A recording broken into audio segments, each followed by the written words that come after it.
Okay, I've decided that the $1,000,000 question is the crush going to turn into something? I mean, anything. I mean, I have a crush or two that nothing's happened and it's been a year.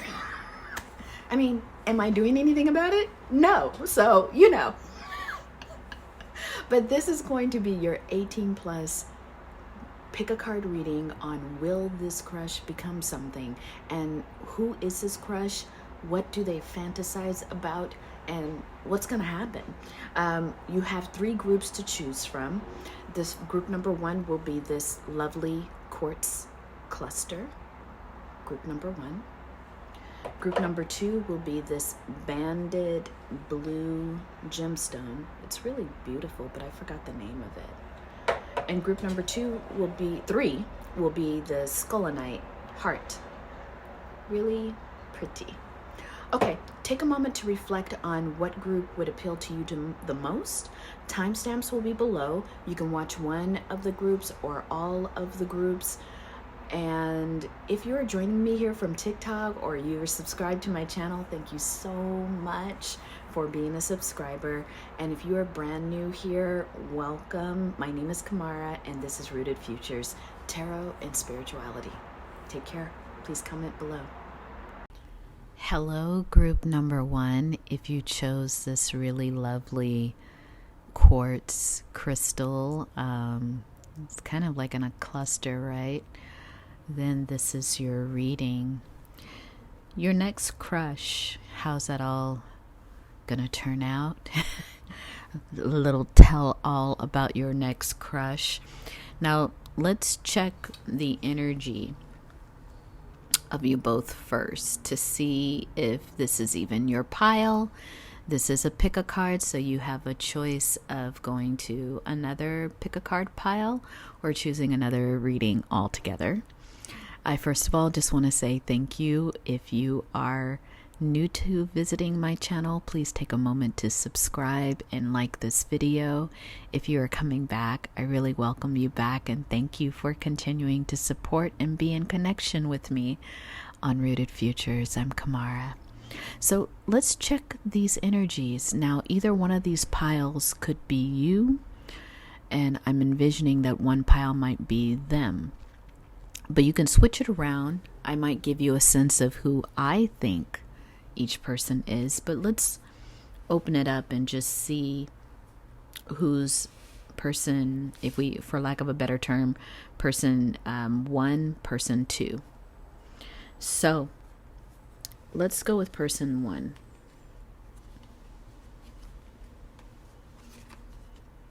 We have discernment.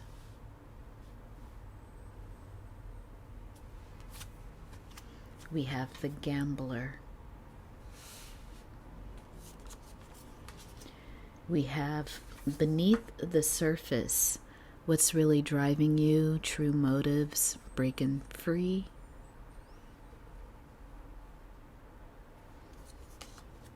We have greatness. And in the area of past lives, discrimination. Very interesting. I want to put that there. So, person one, right away with that discernment and discrimination.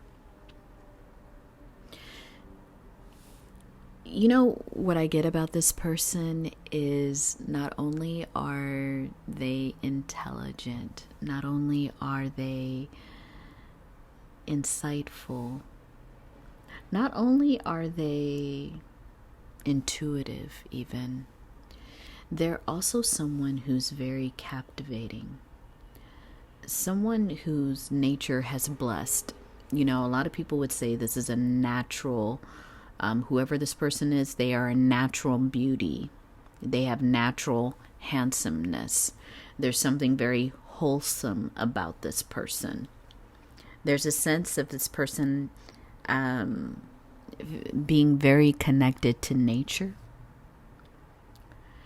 But socially, this person, because of that, they don't always experience the most harmonious relationships, especially earlier in their life. There's a lot of people that compete with this energy, which is interesting because there's the gambler here. And the gambler speaks to a willingness to follow intuition even when others doubt you. Whoever this energy is, they're often underestimated. This is someone that a lot of people, they're underestimated, I think, because a lot of people are jealous of their energy.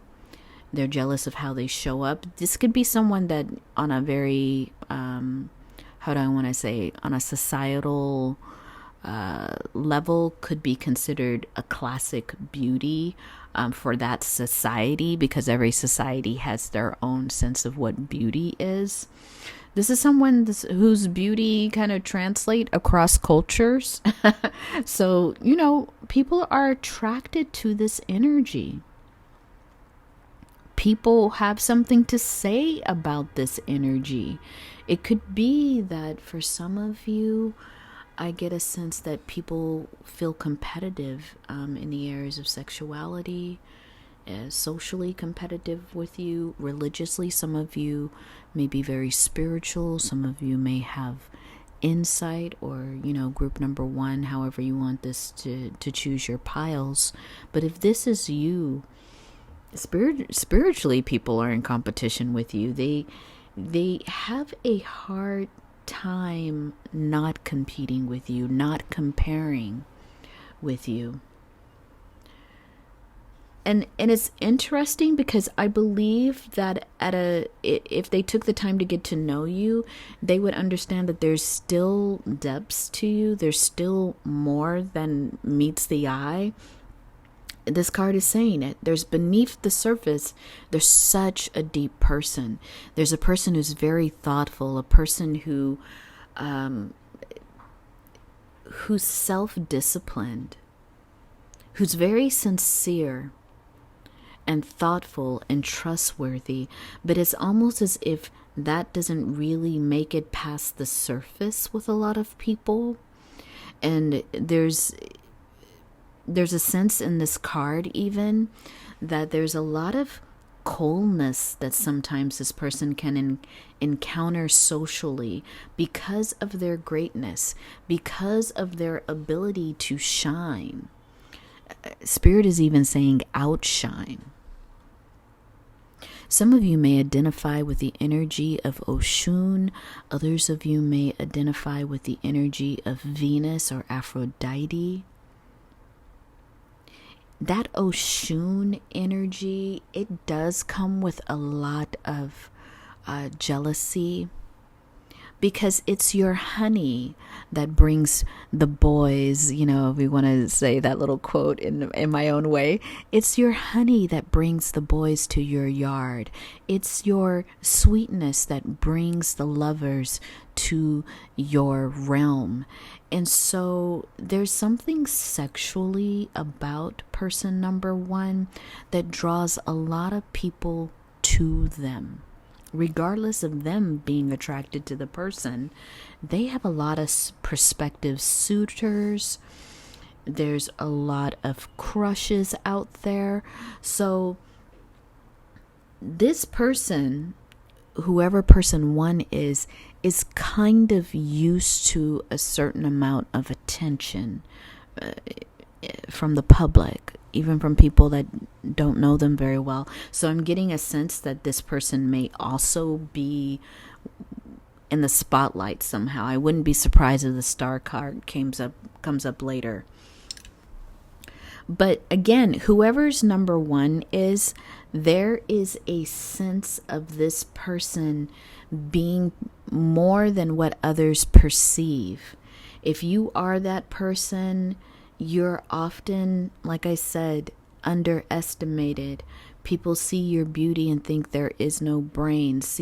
People see your brains and think there is no beauty. Take it where it resonates. But there's a sense of you having a public outer look that often gets in competition with people's egos. Like people's ego can't let go of the fact that you are maybe good looking as well as really smart and intelligent.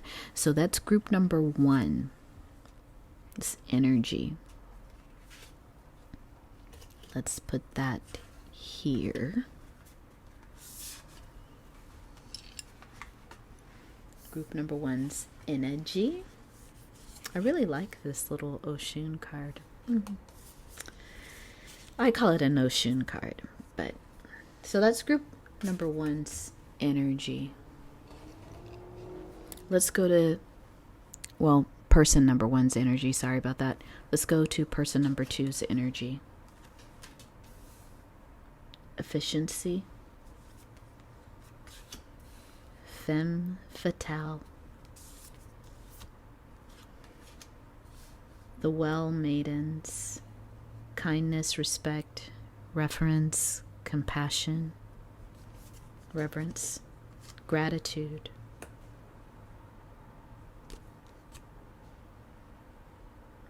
Power is a past life energy. Femme fatale, just so that you know, highlights the erotic energy of the feminine, opens your heart when your dependency is rejected. Inappropriate sense, the shadow attribute could be inappropriate sensuality, attachments to money and power. Very interesting, because the past life situation is power.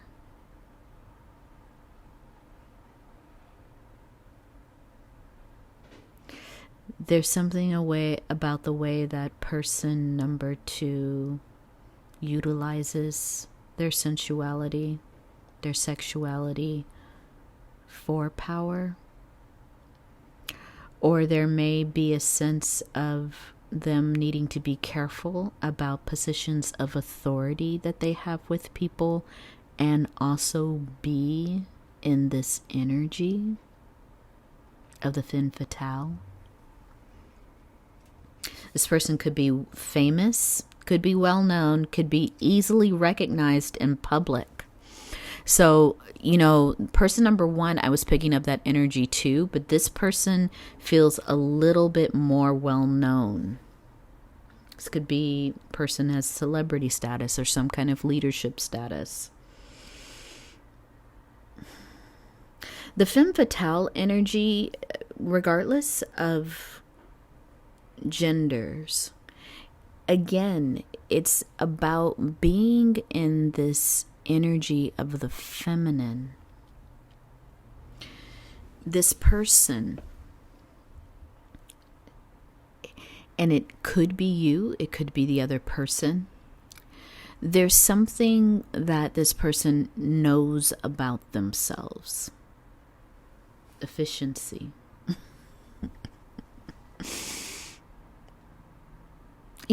Take this as it resonates. Spirit is saying it's not everyone, but there is someone who needs to hear this. For the sake of efficiency, sometimes you will turn on the power of femme fatale to move through situations that need to be moved through, to get the things that you need to get in life. You may have been taught at an early age that you could use that energy to further yourself along, like to get the things that you need to get.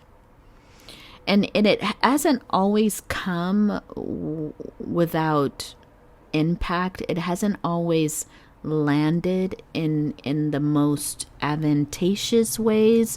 You've had to really, because in a past life, this was how you may have used your power, because you had to use your power that way. Person number 2. So person number 2, there's a sense even into this current life that femme fatale energy, that skill that's used to influence people for the sense of efficiency in life, uncomplicating life. You use it to uncomplicate life. And some people could say, oh, well, when you use this energy, it could complicate things. You use it in a way to simplify things. The Well of Maidens. Yeah, because I get whoever this is, and it may be you who's watching, that you use this energy, but you use it as an extension of kindness. You use it as an extension of respect. You use it with compassion. You don't use it to take someone's last $10, or you don't use it to get someone to pay your rent. It's not that kind of thing. You might use your femme fatale energy to get the meeting with that venture capitalist you always wanted. You may use your femme fatale energy to grab the attention of someone that you need that attention from, to put you in a certain position of being heard, seen. There's something, even, it doesn't have to get really personal. You might use that femme fatale energy just if you're on social media, or if you're a celebrity, you know how to use that energy as part of your work. So this is someone who might even just be in the femme fatale energy as a way of professionally moving forward.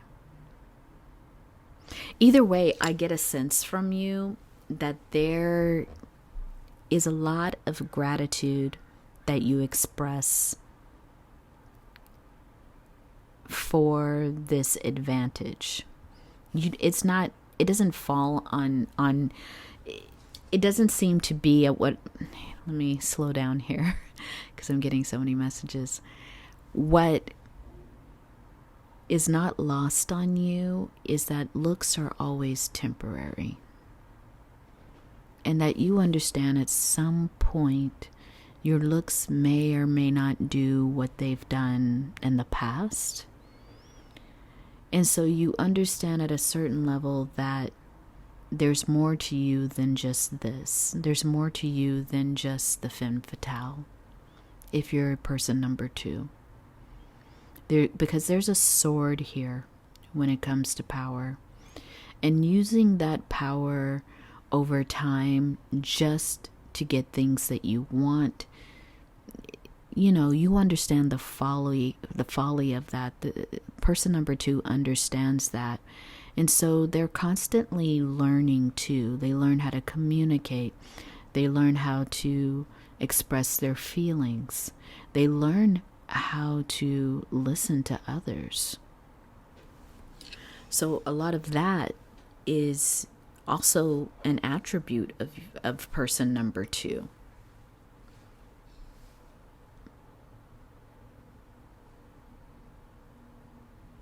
Not only are they grateful, but this is a warm-hearted person.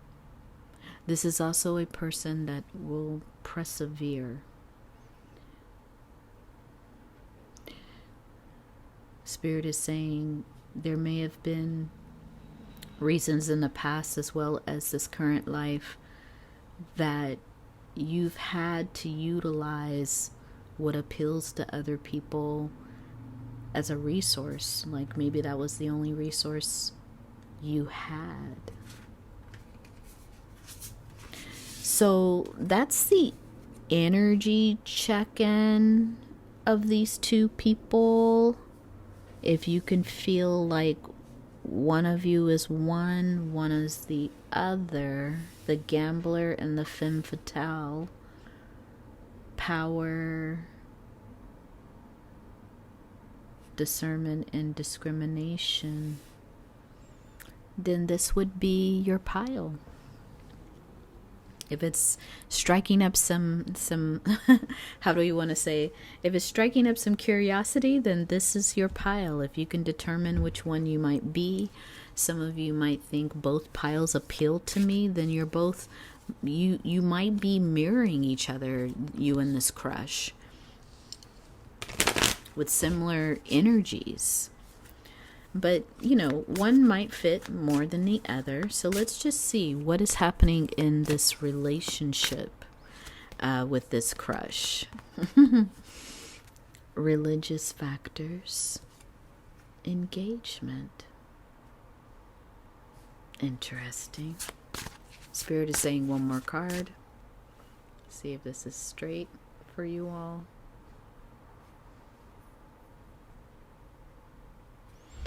Spirit is saying one more card. Worth waiting for.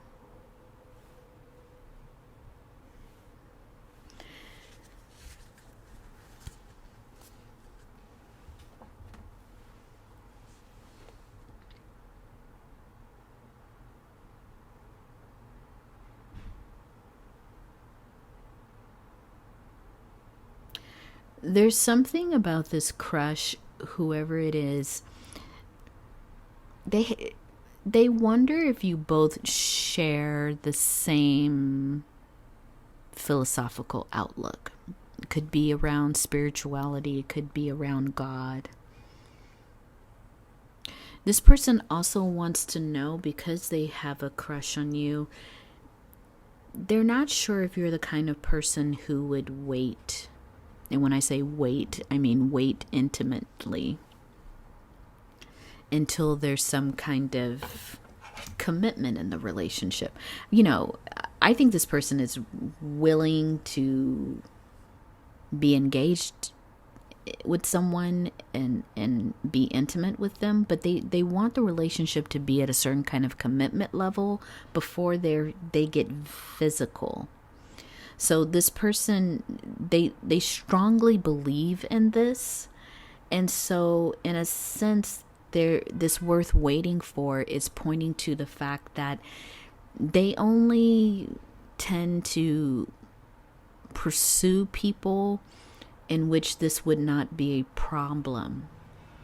Getting to know each other, having a slower moving relationship that guarantees there's a sense of commitment before physicality happens. Very interesting.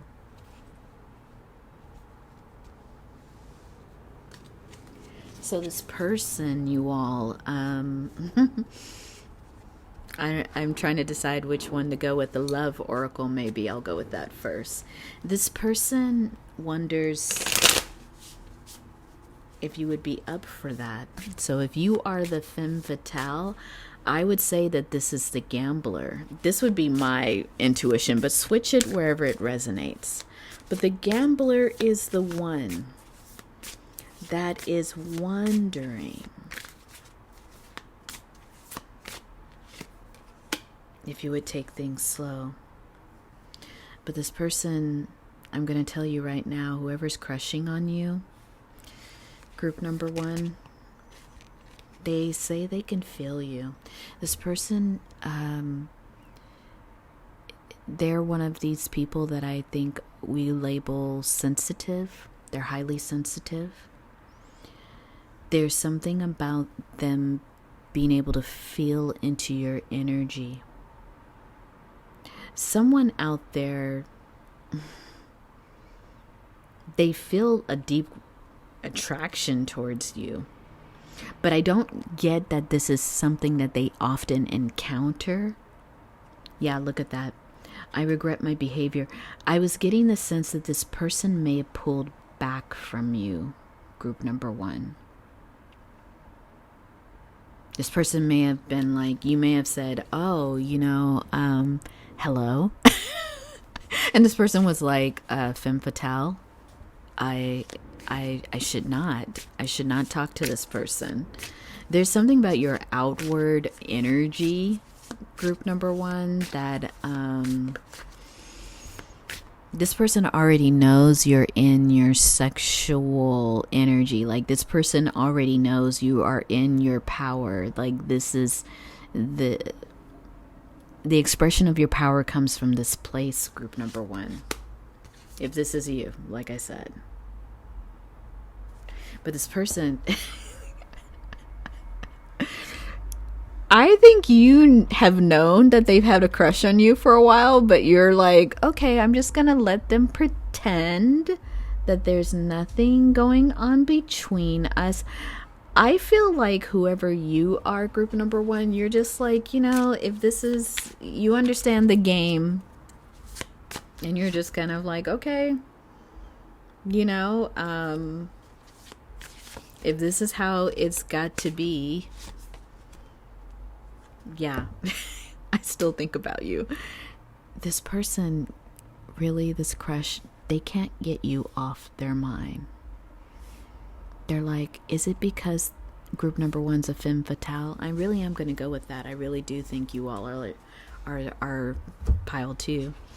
But they're just like, I can't stop thinking about group number two. I feel ensnared by their power, by their femme fatale energy, by their charm. But this person also knows, I think that's where that question is coming in, right? They're like, can I have the kind of relationship I want with this femme fatale? Because they're wanted everywhere. This person imagines that you have many options, in which I don't think they would be incorrect. This person might have been very abrupt with you because they weren't sure how to express their emotions with you, group number one.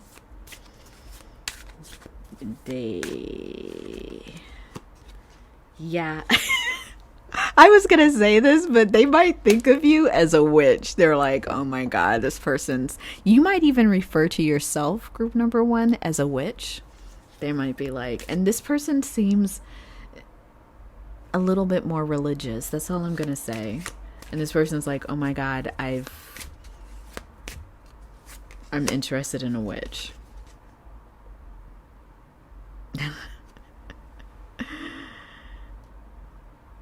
But again, this is someone who's going to find your power irresistible. This is someone that I'm getting with this card. It says the pleading man, but I really get with this card.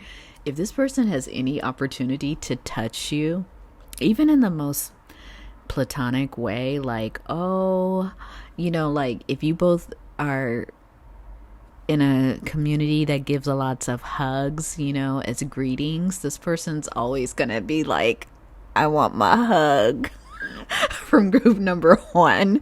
Oh, hey, group number one. And they open up their arms. They really want to touch you in any kind of opportunity that would be presented to them. So this crush, oh, wow. This kind of came out sideways. This person could feel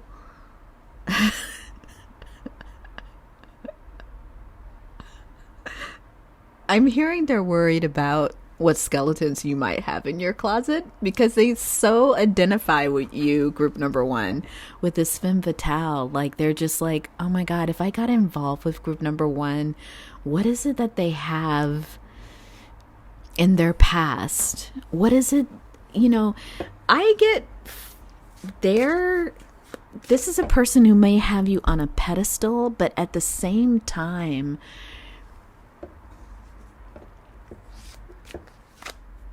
they seem like their story of who you are in your life seems larger than life.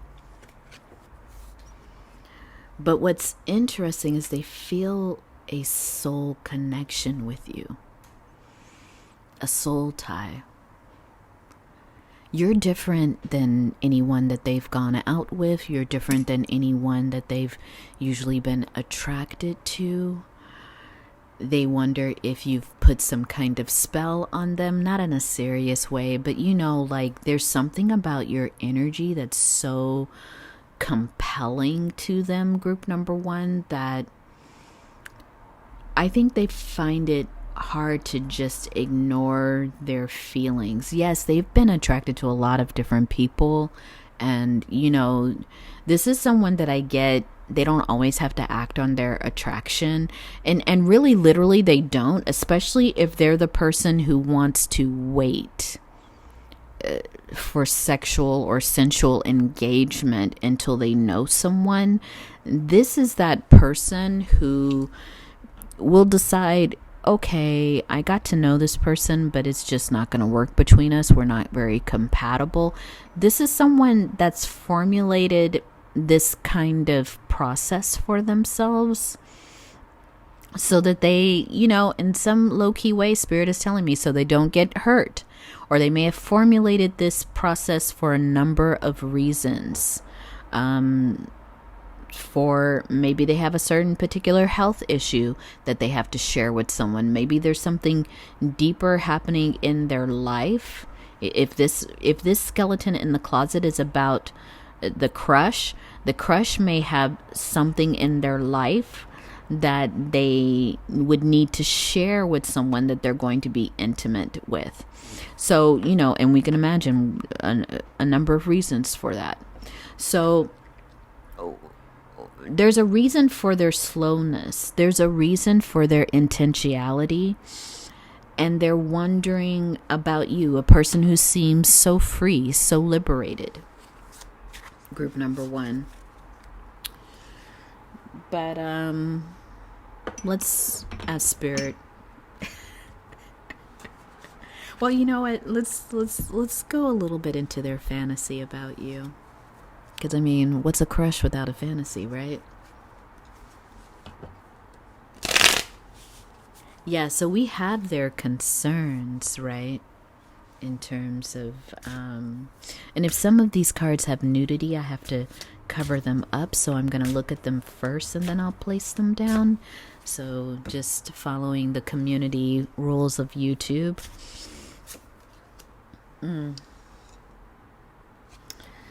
This person,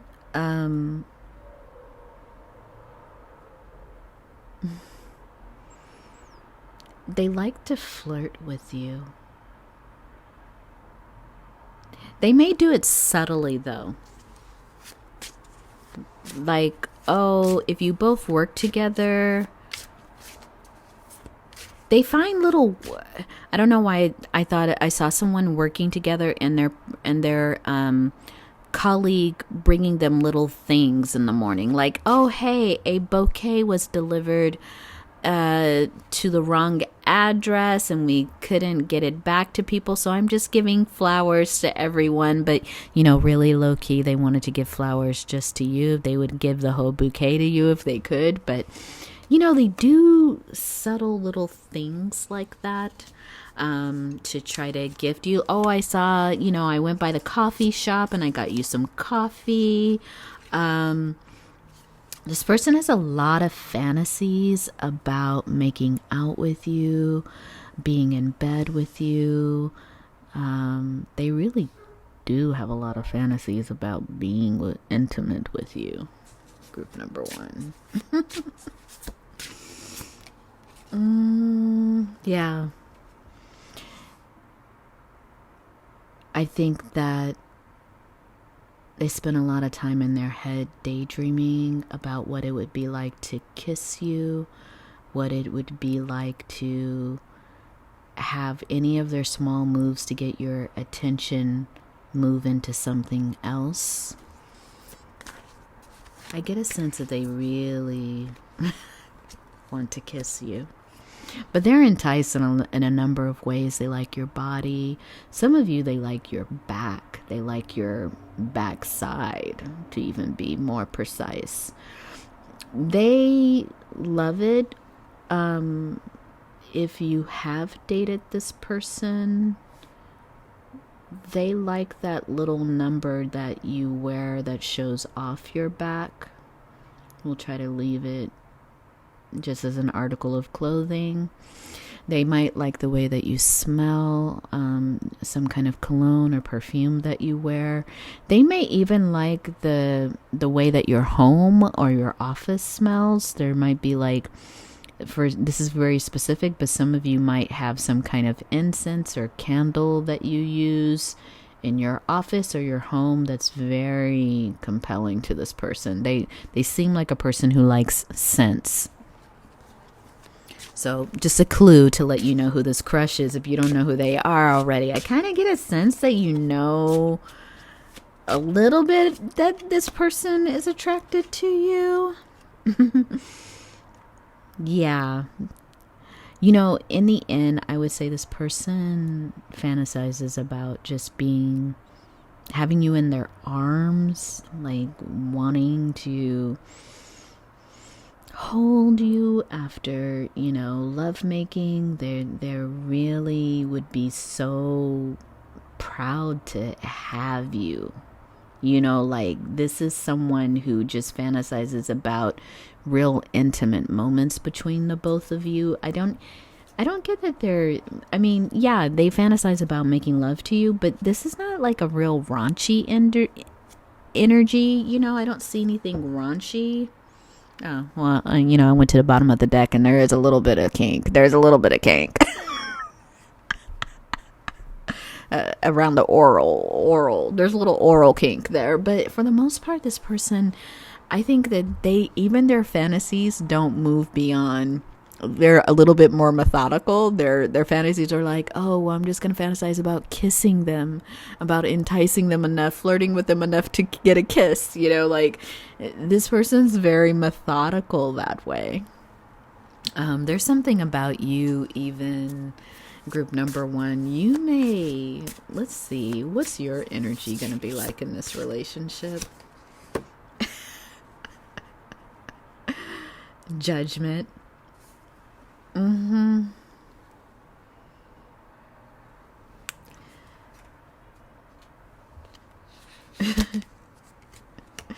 The Hierophant in reverse. Yep. King of Pentacles.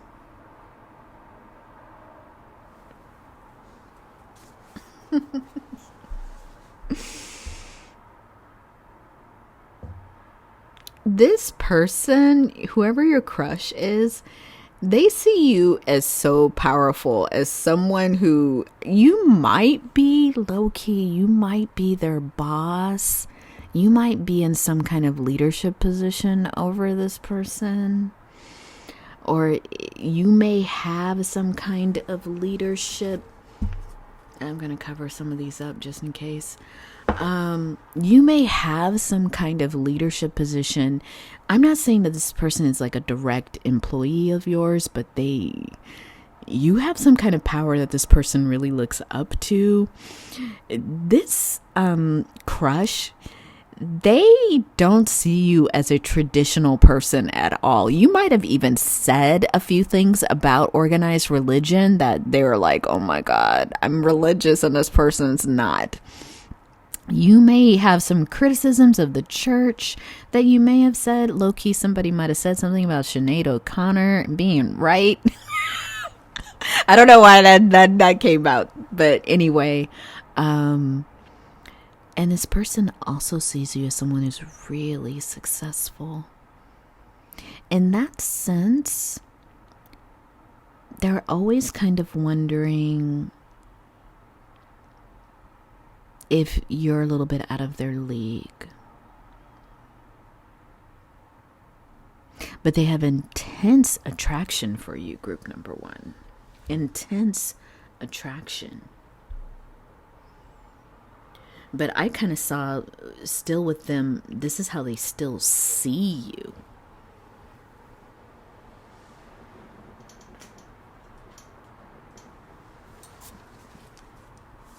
Let me get out my own little divination cards. They imagine you will be an extraordinary lover. That's not lost on them. They're like, femme fatale comes with the truth. The truth is that's good. It's interesting here because I think that someone might have just come into their wealth, come into success. Maybe they see you as someone who has been who's very wealthy suddenly. Like you make all the right moves. Again, it's that King of Pentacles energy. They're worried about there not being any connection between the both of you, or that there's a failed connection. They may be just having all these feelings to themselves. Yeah, there's a sense of, I think that if they made a move and you actually said, yes, I'd go out with you for a drink, or sure, you could take me to dinner, they would probably ask you a couple of times to confirm. Like, this person would be like in disbelief. They would feel so lucky. I'm not even kidding you. Yeah. This person might not be from the same country that you're currently located in. They might be considered an immigrant or just from another country. You awaken my creative energy.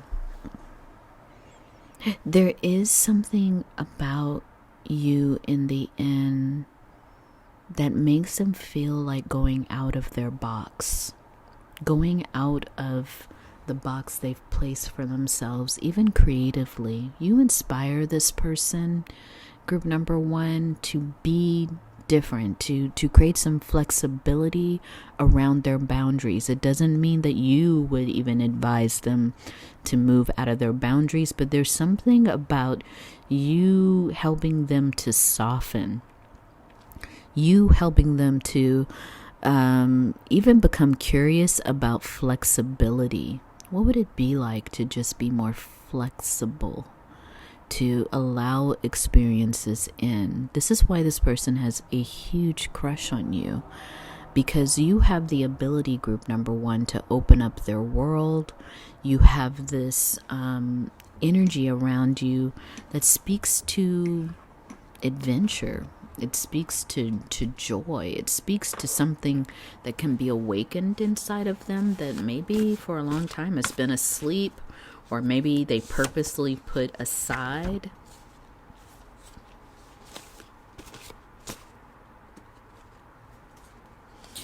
They see you as someone who's even somewhat of a shaman, someone who not only is spiritually different from them, but you have the ability. There's something powerful that you're dealing with that they understand is different from how they relate even to spirit. This card came out twice, and you all have to see how big they see you as a midwife and a shaman. And here's the energy I got immediately when I put that midwife card back in. It came out again. They see you as someone, if this person is willing to open up their world and to kind of grow within this relationship, if they got into a relationship with you, they see you as someone who midwives people through a spiritual experience. You're very powerful, group number 1. Do we have High Priestess in here? Whatever energy you're dealing with is not lost on this person. They come from a more traditional religious background. While they see you in your power, the things that you do, the kind of leadership that you have, this is a different world for this person. This is something that this person could even see you teaching them or guiding them through some kind of awakening.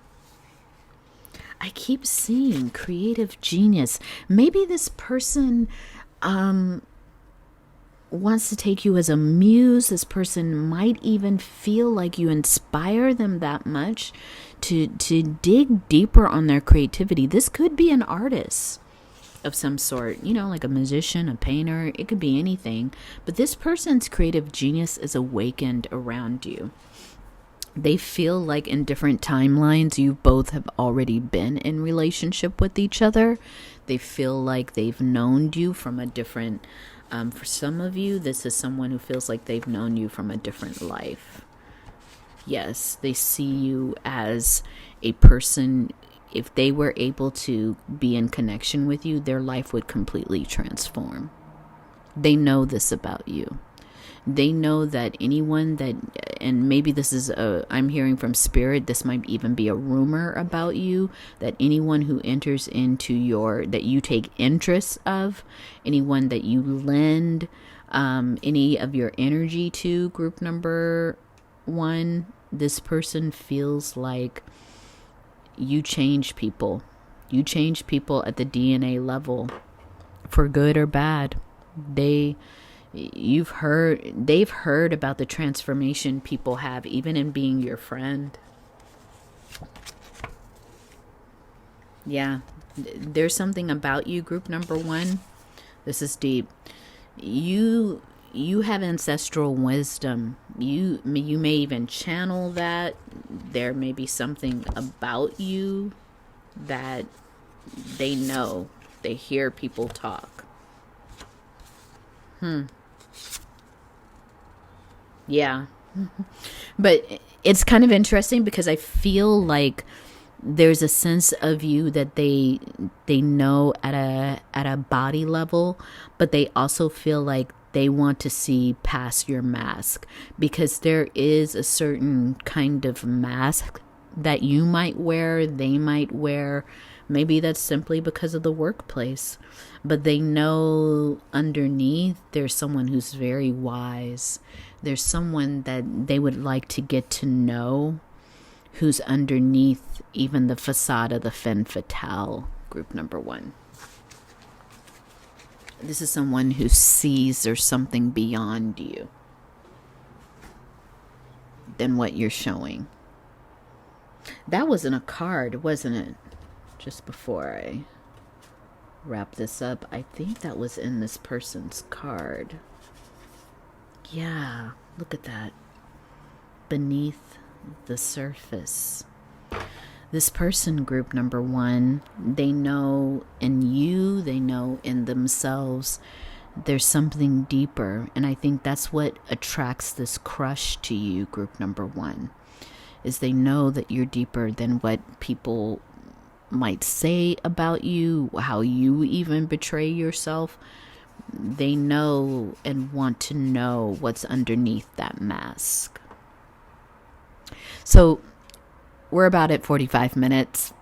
If you're still hanging out here, group number one, that's your reading. That's this crush.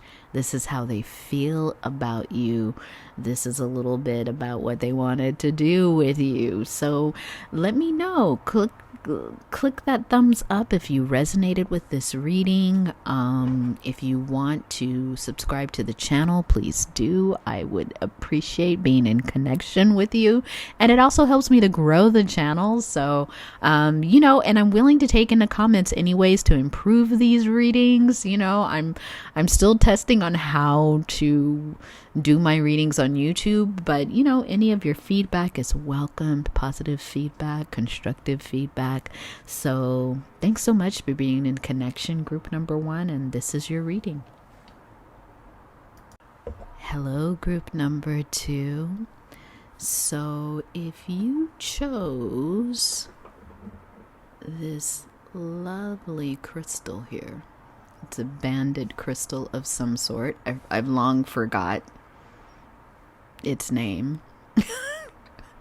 But it has good energy, trust me. I don't really buy my crystals or acquire them indiscriminately. They definitely have power of some sort that I've wanted to work with. Just even in the energy that it holds, it feels oceanic. It feels watery.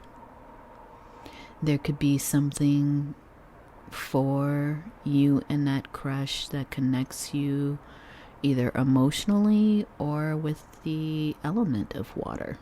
Maybe both of you are water signs. Maybe this person is a water sign. We have two groups here, and this is going to be a little bit more of, the energy check. There's another reader that I watch that does this, and I think it's a good idea, just so that you don't have to go through the whole reading and you're like, at the end of it, you're like, I don't think that was me. You can kind of see up front, and I'm always in the realm of these readings are for the general public. They're not personal, so you have to learn how to take what resonates and what doesn't resonate, but you don't make your life fit it. Okay, you all? So either way, We're going to have a pile that represents you and a pile that represents them. I'm not pointing to a particular one. You'll have to listen to the energies and also know that both of these energies could kind of mirror each other. You could feel like, well, I'm a part of both of these piles. Then know that your energy with this person, this might be your pile. Just know that the energy with that person is a mix, like you both are mirroring each other. So let's hop into it. Group or person, I keep saying group, but person number 1. Let's start with them first. Let's put them in the center here. Person number 1 is a visionary. So right away, I mean, without even needing to read this, but I guess I will, just so to give you some sense of like what's being said. Their capacity to envision what is not yet conceivable to others is their power. There's also a willingness from them to proclaim a vision without regards for personal gain. So this is someone, if they see something, they're going to share it in service of humanity. They don't hold it back just because, and spirit is just channeling already. This person, if it is your crush, take it between, this might be you. There's a sense too of using your visionary power for the good of others. You're not going to sit there and be like, oh, okay, I just had this vision. Let me see how much money I can make off of it. Or let me go run and quickly write a book on it or create some kind of course. If the vision is coming to you right then and there at that moment, you will share it. You don't have any problems. I think whoever you are, and it's speaking to me that the type of visionary that you are, you receive your information from spirit. You might even receive your information from your ancestors, from your guides, and you don't feel that anything that they decide to trust you with, that they decide for you to share with others, you feel like they decide what you share. They dictate what is necessary to be out in the public. And there will be times where you will share things and you know that other people are going to pick it up and try to put a trademark on it or, try to wrap it in a package. And you're just like, I got this from source. And in my view, in this person's view, source is plentiful. So this person, you're going to find right away, they don't worry about things like that. They have a very, their relationship with their source, whoever it is, could be God, creator, I don't know who they're working with. They trust who they're working with and they listen. You're going to find this person listens intently to that relationship. So not only are they intuitive, this person, I'm going to unwrap all the cards before I just say everything. But yeah, industry, that's kind of interesting. We have cosmic ocean. Wow, yes. I'm not taking reversals here. Protection.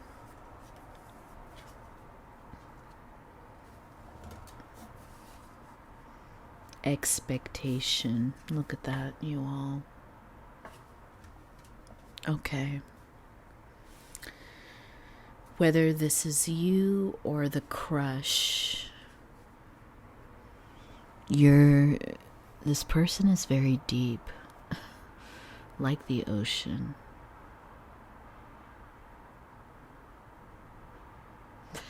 There's a sense here that this person works with their dreams. They trust their dreams.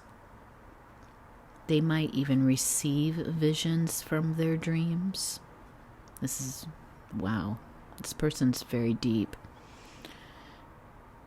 They're protected too by their spirit team.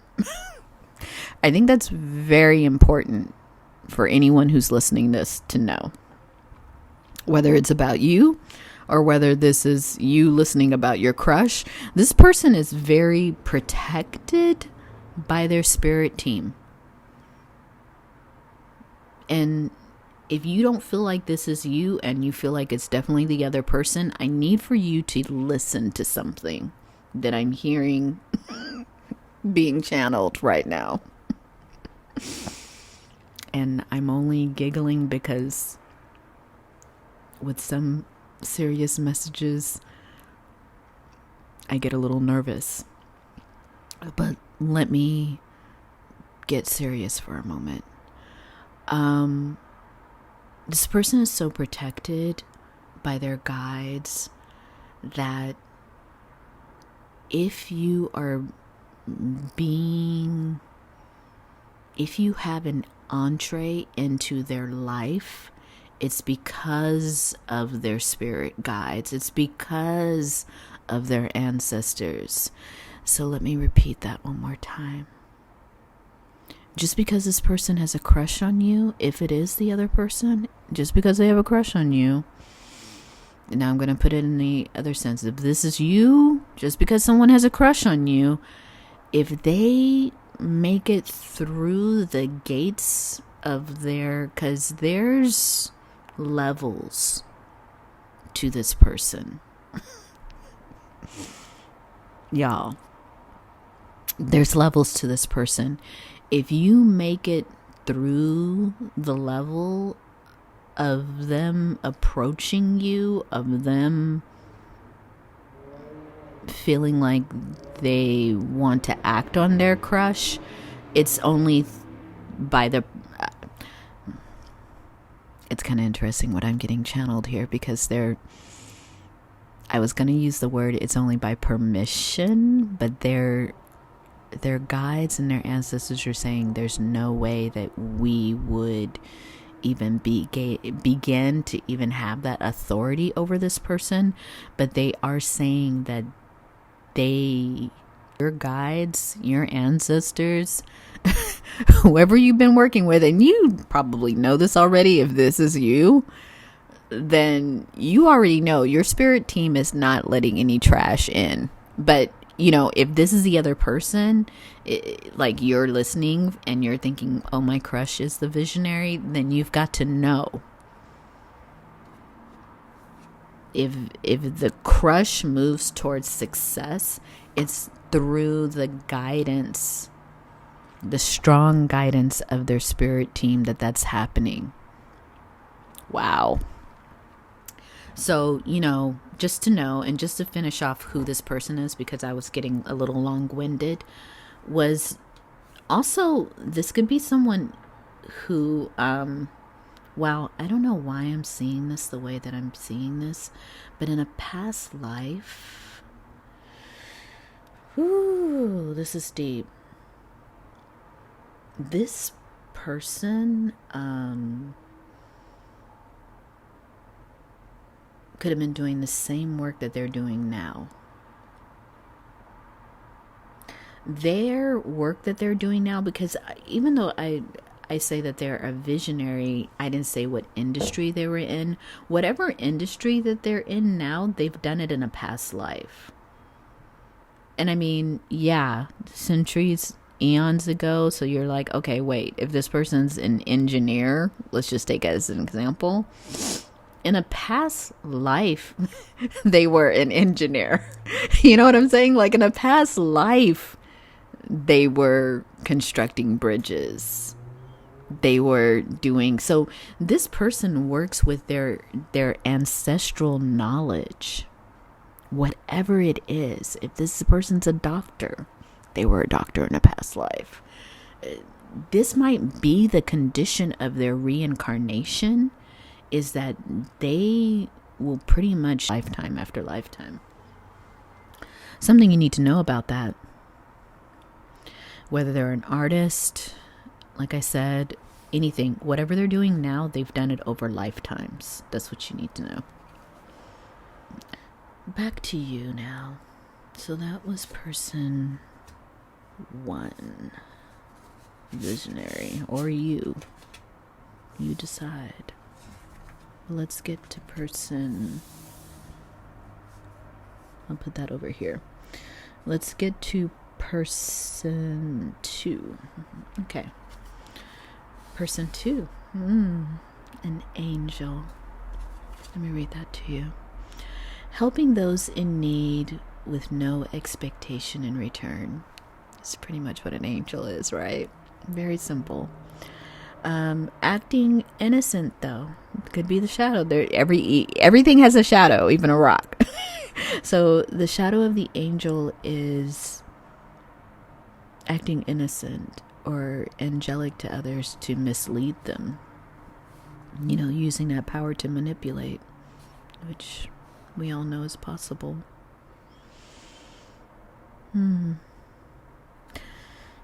Let's lay out everything. Past life, leadership. Very interesting.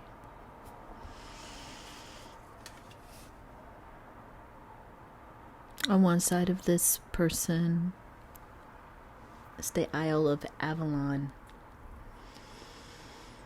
The other side of this person, direction.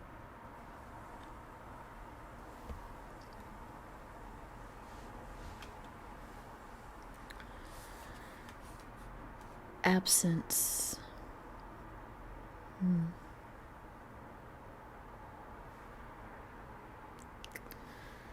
So, person number 2,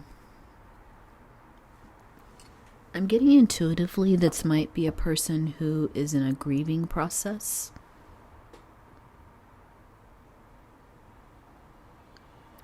Person number 2 may have lost someone important to them recently.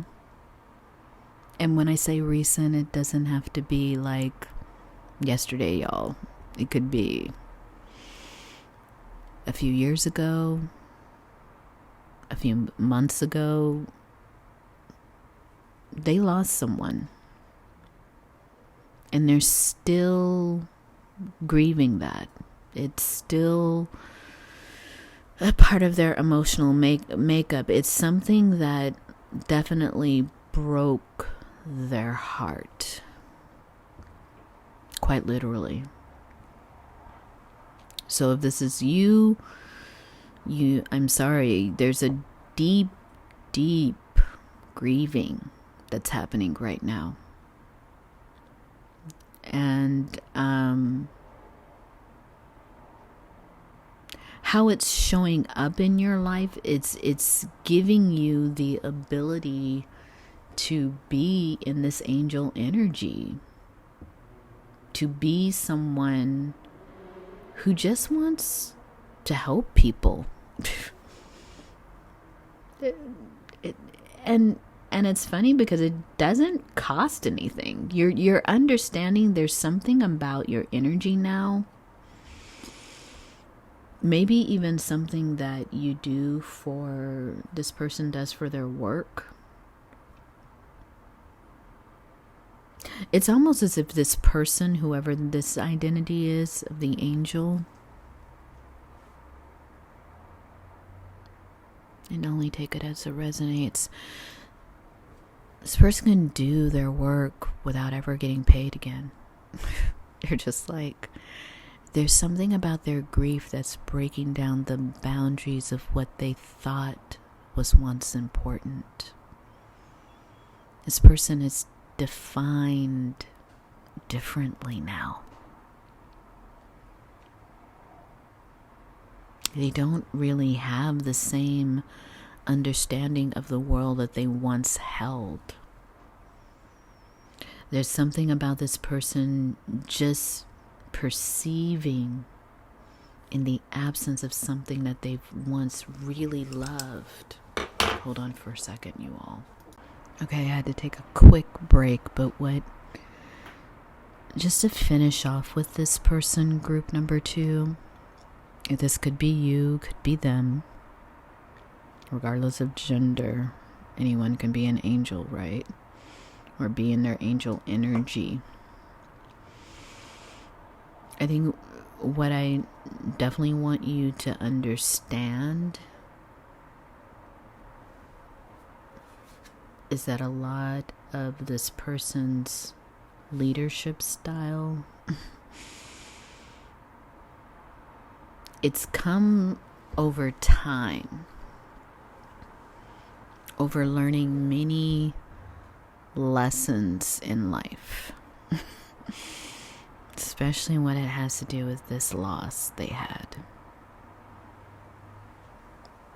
Everything around this loss, it feels like when they experienced this loss, life came into focus.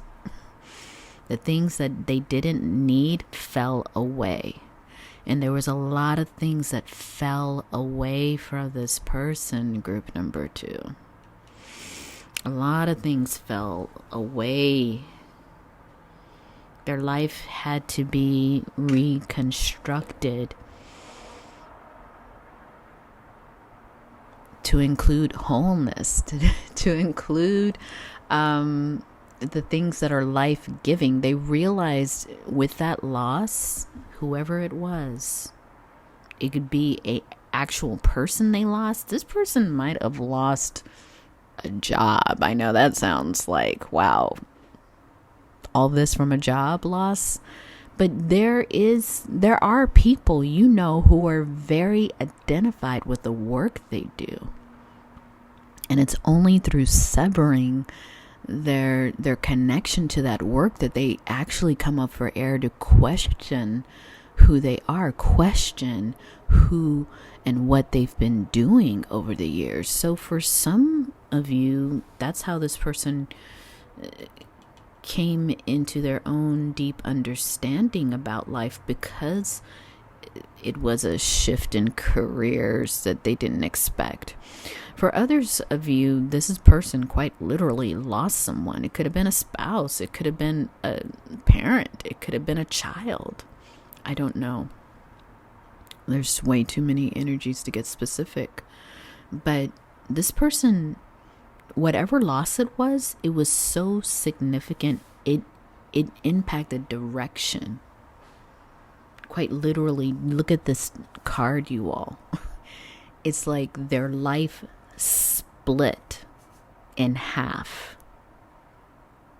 And here's what I'm hearing lastly about this person. There's always been this opportunity for them to just try to cling and live in the past. No big deal. They know that life. Or they could utilize that crack in their reality to go a whole nother direction. And for some of you, this is you. For others of you, this is your crush. They're literally in a state of change, which has resulted from some death-like experience, theirs or someone that was close to them.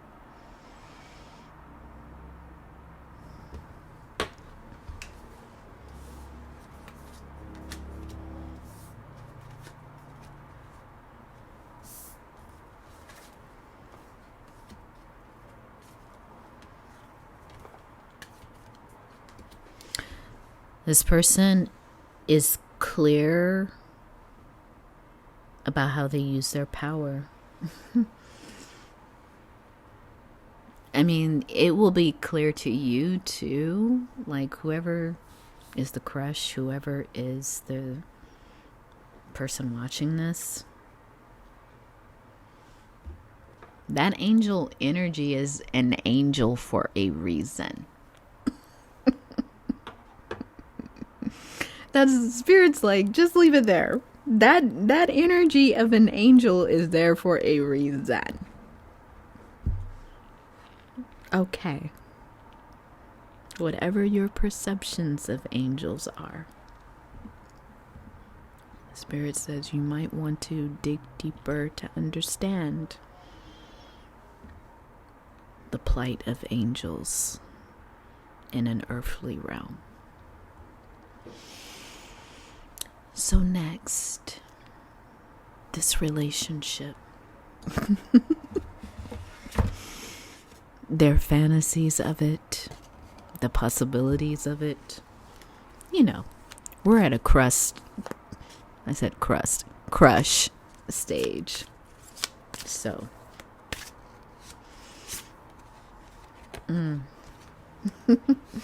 there's definitely attraction, right?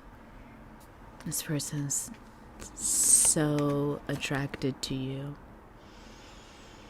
that they're willing to overlook anything that you do, say,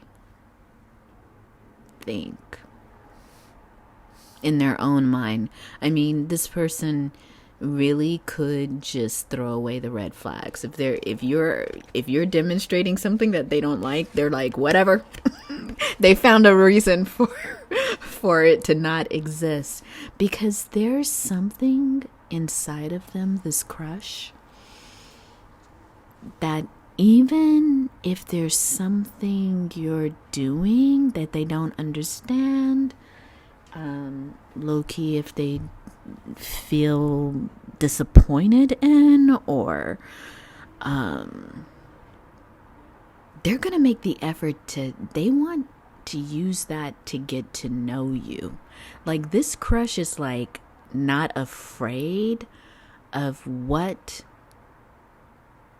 you present as you, whoever you are, because at this point, if you're watching it, you've decided what pal you are. There's a sense from your crush of knowing that you act with spiritual information in mind, which makes me feel like you're the angel in this group. But you could also be the visionary. I mean, it's really hard to tell, you all. So I'm not even going to. Spirit's like, don't bother. They're both about the same in this case.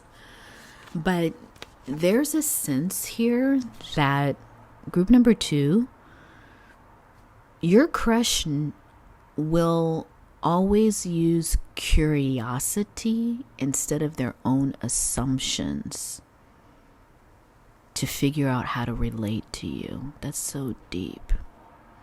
Like, this person is never going to be, I don't understand it, so it just must mean this.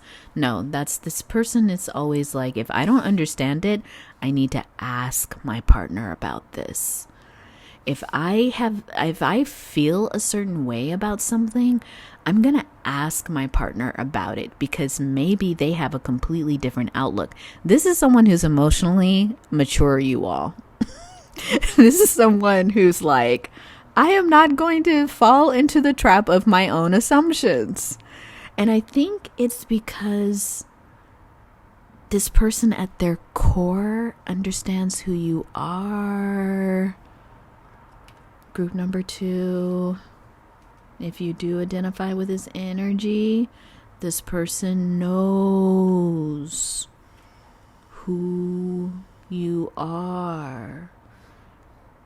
At your core, their core, they've identified you already.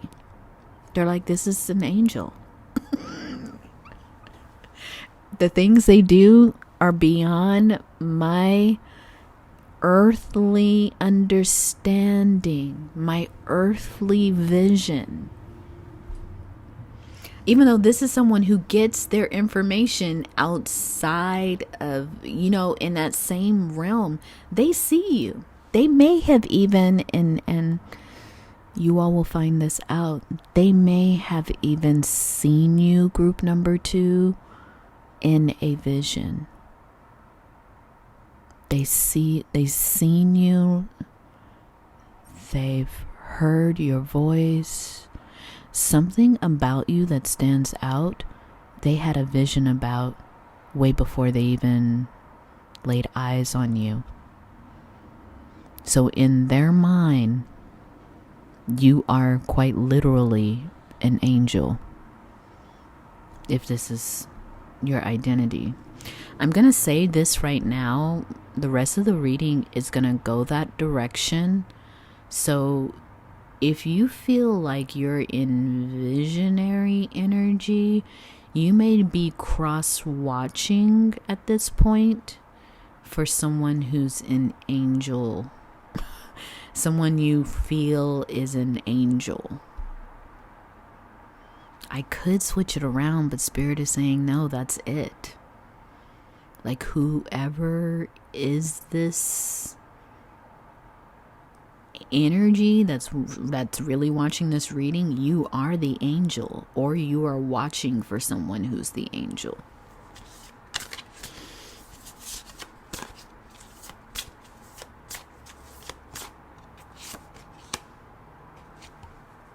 Seven of Cups. Five of Pentacles. Ace of Wands in reverse.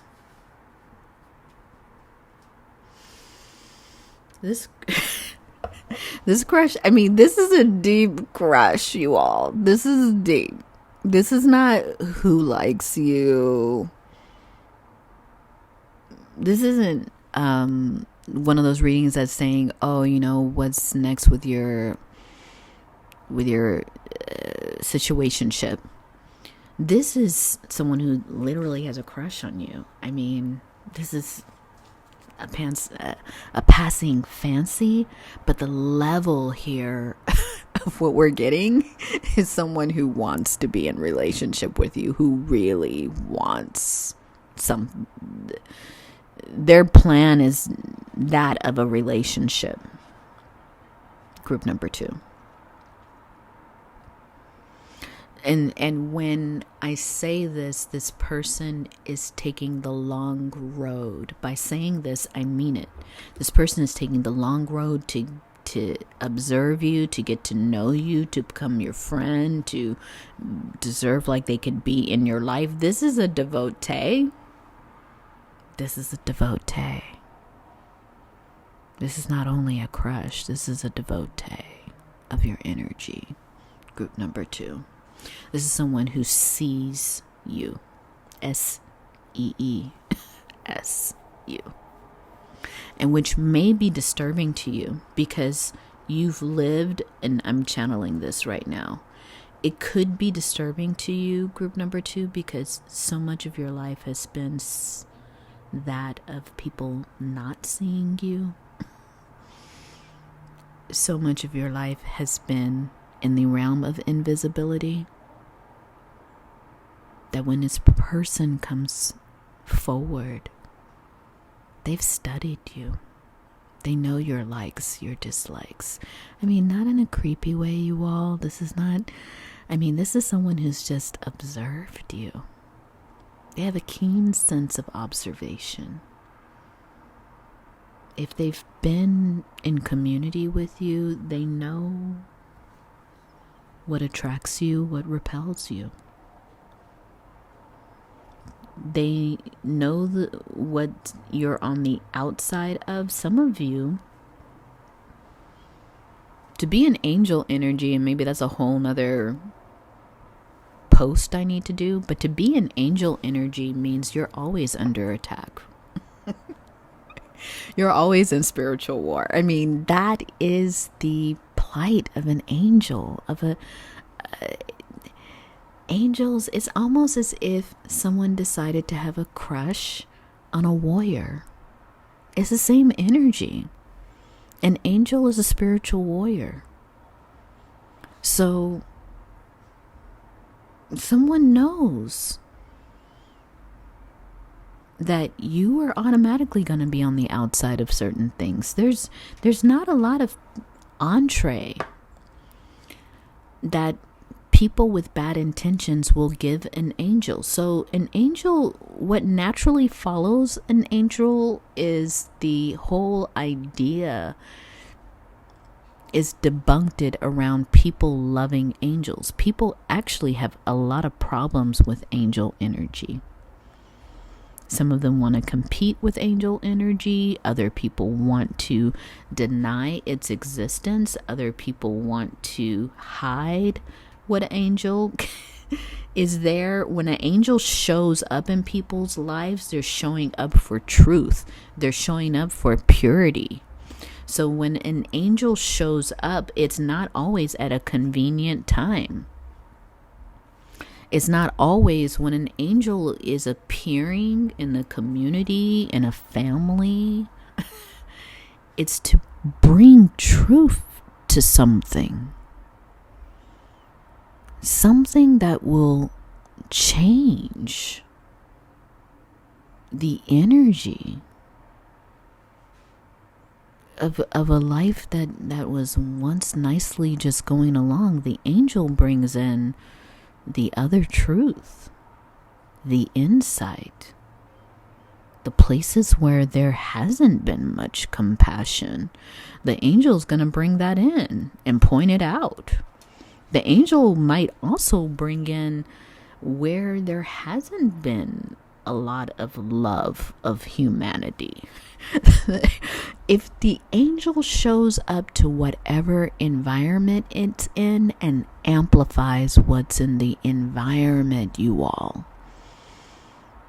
And this visionary knows it when the angel comes, because that's really, I hate to be so specific, but when this person they had that vision of an angel coming in, they had already concluded when the angel arrives, when the angel comes on stage, something for me and something collectively is about to change. I need to drop everything that I'm doing. I'm channeling this right now. This person knows when you arrive, their life is going to change. They were given that vision a while ago. And they were told, instructed. I keep hearing both of you follow the instructions of your guides. You follow the instructions of spirit. Both of you. This crush, they already knew when you arrived, their life was about to change. And that they would need to be prepared in that kind of way.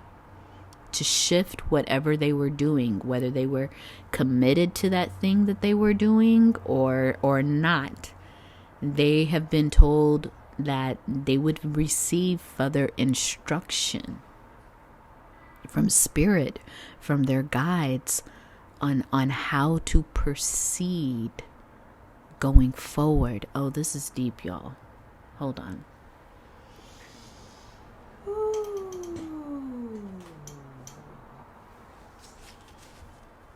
Some of you have been wondering why someone's moving so slow. Some of you have been wondering why you haven't heard anything. You need to know this person is acting on divine instruction. This person has a direct link. I told you. They have a direct link to spirit, to their guides. They don't work around their guides. They don't claim to have an ego bigger than their guides. This is deep, y'all.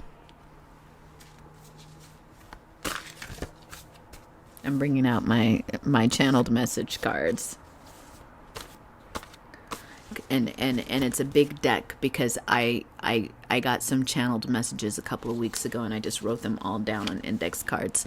I was at the grocery store and Spirit was like, get as many blank index cards as you can because I'm about to download. And so, I mean, I know it was just something I was instructed to do.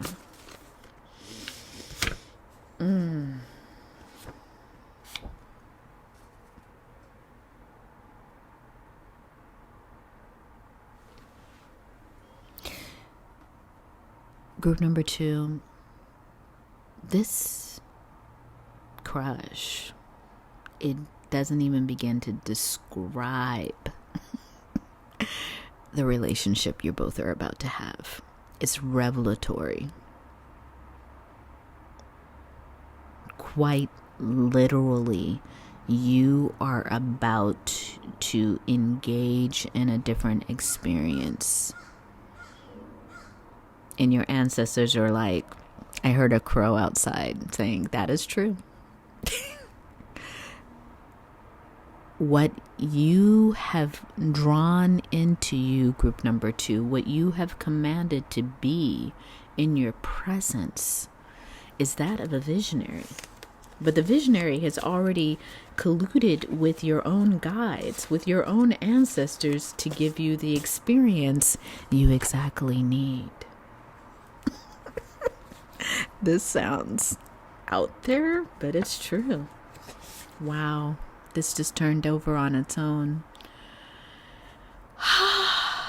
Group number 2, you're about ready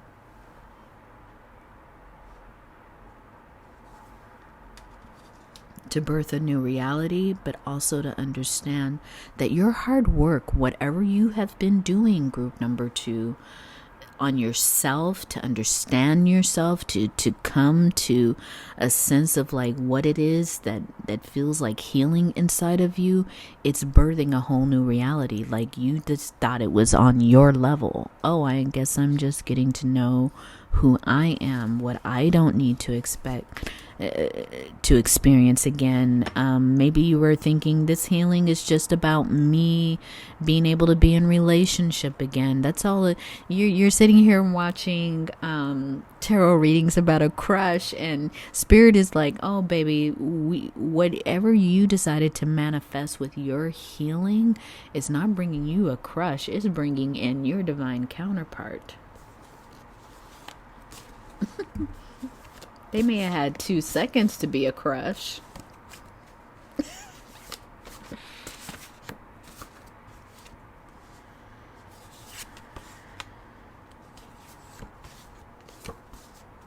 There's something even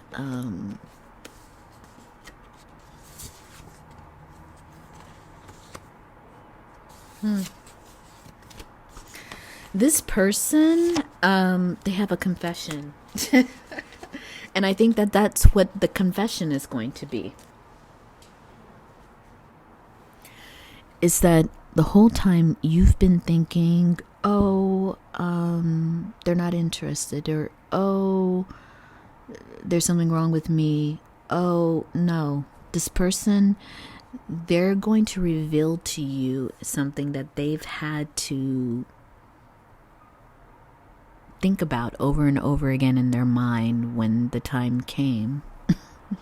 Because spirit, they were instructed. You need to understand this. This person's relationship with spirit, I'm just going to abbreviate. It could be their ancestors they're working with. It could be a deity they're working with. That deity decides where they place their actions in life. This could be a person, if you needed some translation about this, this could be a person who's a pastor. It could be someone who's in traditional African religion. We have people who are not only like, I think to call somebody a priest or a priestess in traditional African religion is a little bit misleading in some senses, because it doesn't include the relationship this person has with spirit. It comes first, you all. It just does. There's devotees. That's a whole different relationship, in which they recognize a certain spirit. They bring offerings for that spirit. They recognize that spirit's authority. This person is beyond that. They have sat with this entity. They are a priest or a priestess of it, meaning they have a deep understanding of this entity's mission, its purpose, how it likes to interact with human beings. This person, I for lack of a better word, and I told you all this earlier, and I don't know why you're hearing it, group number 2, but I think it's important for you to understand. This person understands the spiritual language of the deity that they're working with. That's, if that gives you any depth to it. And so when they're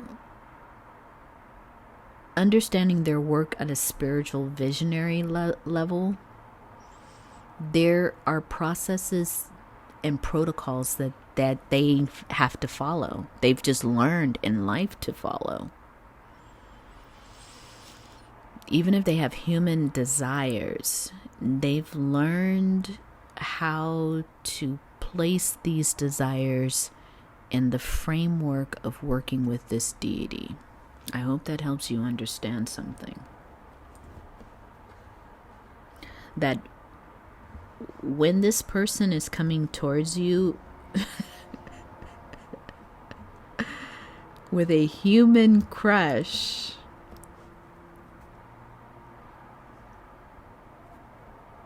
it's the result of a lot of deliberation with their guides. A lot of, and here's what I want to say. This person, whoever you're, I think if you're here already, you're hearing this. This person thought they were just going to live the rest of their life being a visionary and doing the things that visionaries do, whatever industry they're in.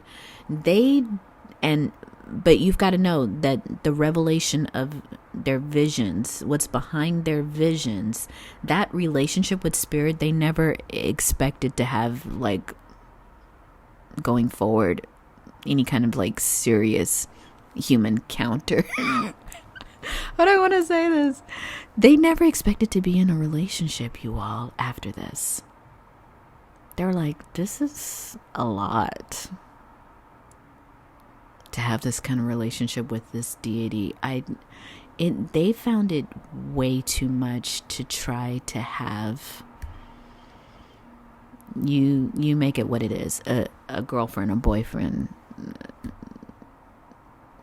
a situation. They have found that to be very difficult to do, just because of the relationship they have with spirit. I think immediately when they understood it, they just decided to take a vow of celibacy. And so when they meet you, when they have a crush on you, it's blowing their mind that their guides, that their ancestors, and especially this particular deity, is allowing your energy to come through in such a strong way. They have no way of denying your energy is in their space, in their vision. Group number 2, this is the first time anything like this has happened, where they're like, quite literally, they're like, the subject of my vision and affection is a person that I literally, it's impacting the way I see things. It's almost like they can't work around the crush. They are compelled to come forward and investigate. They are compelled to go. Here's where I want to put you on the map of this crush. Group number 2, and then I'll shut up about it. This crush is so in collaboration with the spirits that they worked with that they actually ended up coming to the spirit and was like, listen, I've never done this with you. I respect the work that we're doing, but something like this happened. This person came to I don't know why I'm using this crystal as a all-seeing eye and a symbolism for whatever this person works with, their faith. They went to their faith and they said your name specifically. So this is someone who knows you. At least this is someone who knows who you are, in the sense of like, this is not a stranger to you. They went to this deity and said, hey, wow,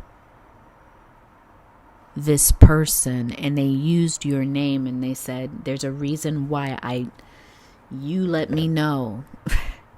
Is something off with me? Is something wrong with me? Does this person have something to do with my path? And they received an affirmation of yes.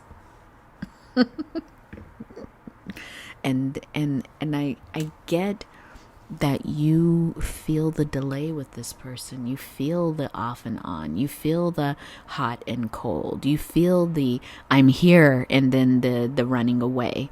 Because this person, they're having to work it out in their mind why they believed they were never going to be in another union again. So that's pretty much a personal insight to this person, group number 2, and how your relationship is gonna run, how it's going to fit. I mean, I didn't get to the juicy parts. There's a reminder there. What do they fantasize about? Oh, well. Immediately, group number 2, they're like, you're gonna need a few drinks for this one. Even though they might get a sense from you that you're a very open person, that you test reality in so many ways, they don't know if you're ready yet for what they have seen, because there's something inside of you that they will give power to you to unlock sexually.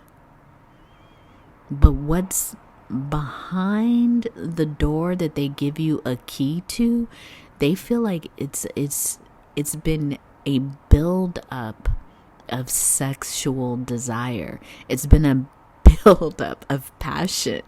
So this person, if they had to be in contact with you every day up until this point of this reading, whatever it is, if they've been holding back. And when I say that, I mean it's been a practice for them to not show you how deeply affected they are by you, how unraveled they can become in your presence. They're not even sure how to reveal that. They've put such restraint. They're not showing me this strength card for no reason. They imagine you coming in and literally having to like take control of this part of themselves that they don't know how it happened. It became so suppressed, so buried, that they know that any interaction with you that leads to intimacy could have you meet this beast within them. This beast that contains their desire for you, this beast that contains their undying love for you. Take it where it resonates, y'all. That's what I'm hearing. This beast that they've had to literally lock up and not show anyone. there is a place they're realizing where all those intense feelings go. And they also understand that in dating or giving access to an angel has the potential for all of their oppressed, suppressed feelings to be accessed. I think that's what, if you ask me, if they went into when they went into that deep meeting with their spirit team that included the deity, this deity said, hey, I'm going to let you know something. I've never said anything about you being in a relationship with anyone. That can happen. But you chose an angel. They chose an earth angel. So this deity's like, listen, I'm going to let you know. This is going to give this person access.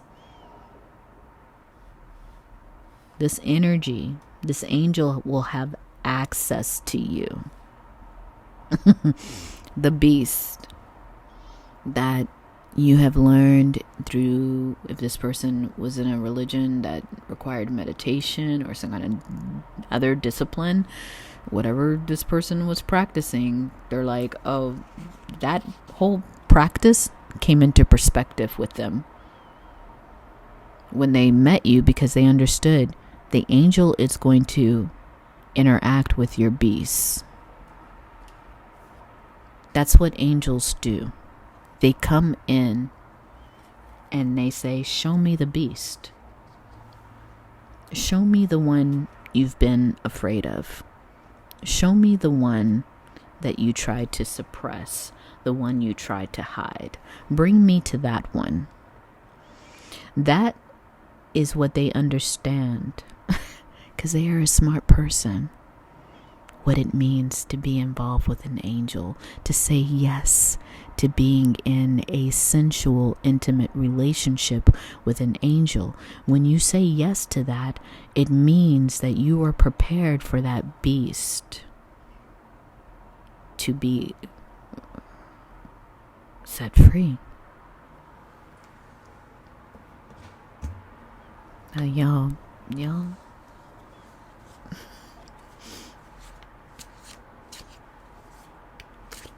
I get what you all are thinking.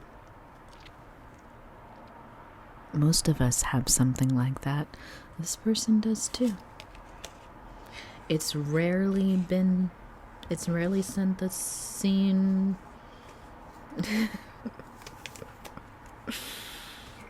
I want to say this and I'll leave this particular part of the narrative alone, but there is something about this person having buried this type of desire within themselves after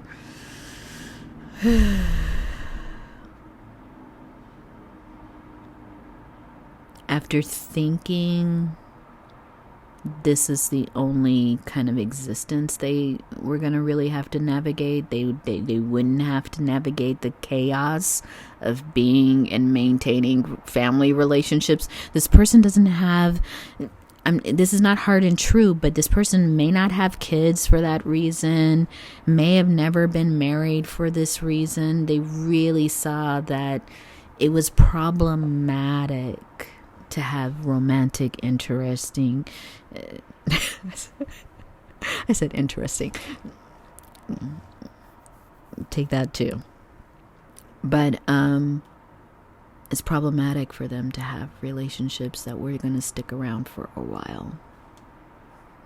Because humans are humans. And most of the time we bring chaos with our relationships, right? So, there was a sense of safety in that, oh, I don't date people, or oh, I I focus more on my spiritual practice. Whatever it is, I think the funny part is your guides and spirit were like, it's really saved us from a lot of, you shouldn't date this person. Can you look at this person? I mean, a lot of your guides were like, really? We were just relieved we didn't have to like step in all the time and be like big reveals. Like, hey, this is what's happening with this person. Like their spirit team got comfortable in that.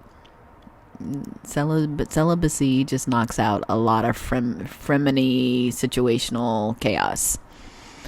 But now that, because of this person's vision, they know who you are. They could have just been scrolling through social media one day and saw you, and they're like, oh shit, there they are. And from there, they were like, okay, my life's about to change. This is interesting. And they are going through that process. Like, they were like, oh, wow, let me evaluate what's happening in my life right now, because I need to, they know very well. They may need to put some things to a close. They may need to shift some things. All areas of their life. You all don't understand, group number 2. They've been waiting for this vision. This vision and this crush, this seeing you, it means something significant. It's about to happen not only for them, but for the world. That is how they see it. That is how they're framing this crush with you. So I fear that I've gone on too long. But group number 2, this is who has a crush on you. Pretty deep. Let me know below who you are, group number 2. Or you might not. Either way. You know that this is deep. Deeper than just a crush. But it came through. So, hey, group number 2. So if you like the way that I read, if you've connected with any of this subject matter, please take a moment to subscribe to this channel. Please take a moment to crush that like button. And maybe you'll even consider commenting below. Okay. Thank you. Thank you for joining me here. I'm honored to have channeled what I did. I appreciate you. Group number 3. Wow. When I was shuffling for your oracle cards only, sometimes when I'm doing that, I'm receiving so many channeled messages, and of course I will share what seems pertinent, but it was like the very first, before I even touched any of the decks, Spirit was like, these people are so alike that these energies might scare each other on how alike they are. It may actually, if you're in this group, it may scare you to see such a reflection of yourself after telling yourself and being in the narrative that there's no one else like me, that I'm alone in this world, that the way I think is strange, the way I like to take care of myself, the way I relate to nature, the world, it's strange. But I'm here to tell you, group number 3, in this crush, you have found your mirror. You have found, I'm hearing it one or two ways, a person that will be a key to your entree and understanding a whole world of people who are like you. Or this may be your one connection to the world where you know you're not singular. This person will act as a bridge between you and the 3D. Some of you have found it very difficult to live in the 3D. You've been like, a lot of your life up into this moment, group number 3, has been in the struggle to maintain existence in the 3D. Now let me explain what I'm hearing. You may find it difficult to complete things. You may find it difficult to follow through with an idea, to follow through with a plan. Things in the 3D realm, group number 3, take you so much time to implement, to understand. And the 3D, as we know, works on its own timeline. There are many requirements of survival in the 3D, but you are the kind of person, and I'm channeling this now. I don't know why I'm channeling this now, but it's a little different from the rest of the groups. Just hang in there for a minute. I'm hearing this directly from Spirit, that you will know this is your pile if it's just been a long road for you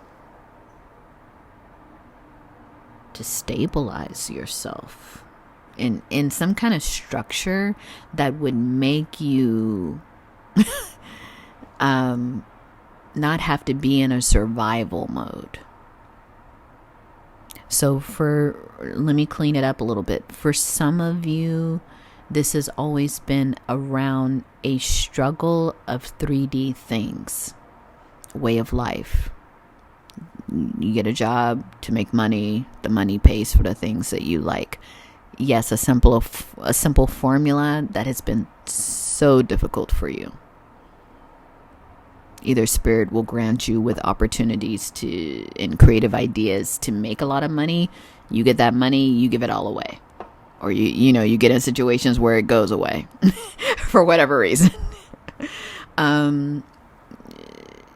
Spirit says, okay, the other end, you're going to have to work for everything that you have. You do it in such a way that you're like, that's okay too. But then an emergency happens, something happens that feels out of your control. It stunts you even further from making moves of how to use that experience to create some structure around your life. And you are by no means a loser, group number 3. But I think you understand, and maybe some of you may even coin this as a neurodivergent trait of yours. It's very difficult, or had been in the past, to figure out how you were going to land in this world and make it in this world. Like you didn't visualize, and maybe many of you in this group didn't probably come from generational wealth. Or even if you did, there was going to be this sense of like, you better come up with a plan.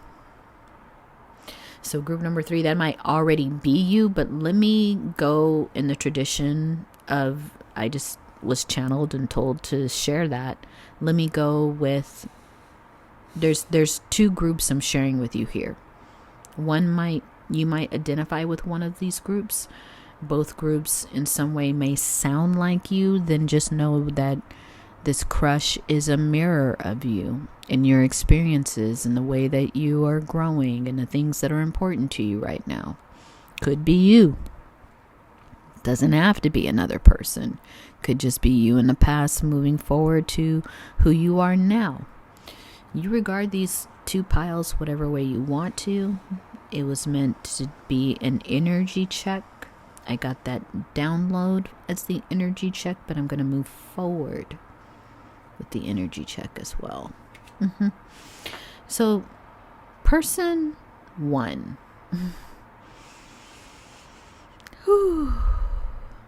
This is a deep energy right here. Destroyer. It says release what is potentially destructive. Preparing for new life. This person is scorpionic, perhaps, has Pluto in some very prominent places. This person doesn't have to be a Scorpio, but they could have like a lot going on in their 8th house, could have a lot going on in their maybe 11th and 12th house.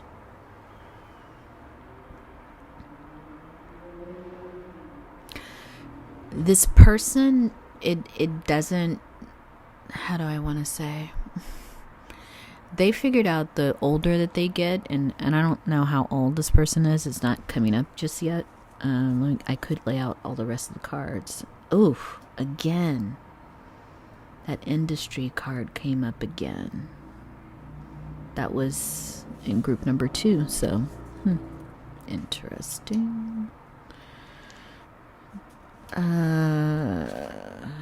This person, I'm not taking. Oh, wow. Maybe I needed to do some clearing, but no. If some of you are from a different pile and you wanted to watch all the way through, this may be a continuation of this crush. For others of you, Spirit is saying it's a different crush. Some of the same characteristics, but take it as you will. The person who's in the destroyer energy, though, they understand without death, there isn't life. I'm hearing for some of you, and I'm just channeling, this person could be in a career field where they deal a lot with death and life. So, I mean, at a mundane level, they could work at a hospital. At a higher level, they're in oncology, or or they're a coroner, or like there could be a number of positions they have. This person daily sees the issue of life and death through the lens of their work. They could help birth babies. They could be a doula, a midwife. Whatever they're doing, they see human beings navigating the energy of coming into this world and leaving this world on some scale here. This person could work as a hospice doctor. This person could be a chaplain. Whatever they're doing for their work, they see the constant struggle, even the patterns that human life has to engage in when it comes to questions of living and dying. And inside of them, I gotta tell you, you have King Tide here. Prosperity, plenty, receiving the fullness of life. The work that they're in, whoever's this destroyer, they have understand that it's a calling. It's unusual work that they do. If it isn't unusual, they take an unusual approach in the work that they do. So say if they're oncologists, they're different than other oncologists in the way that they think about their work. the same. If they're a chaplain, the same. Like there is something about their work that has fundamentally given them a more zoomed out perspective about the energies in charge. That's what I'm hearing from this person. And they find a certain kind of protection in understanding that there's so many aspects of life we are not in control of, even though there is an illusion in this world that we are in control of things. This person, and it could be you could identify with the destroyer. You see life as impermanent. There's a lot of impermanence. There's no guarantees. You could go to sleep, one person, and wake up in a different condition the next morning. They understand that variable, and they've learned over time how to work with the rhythms of nature.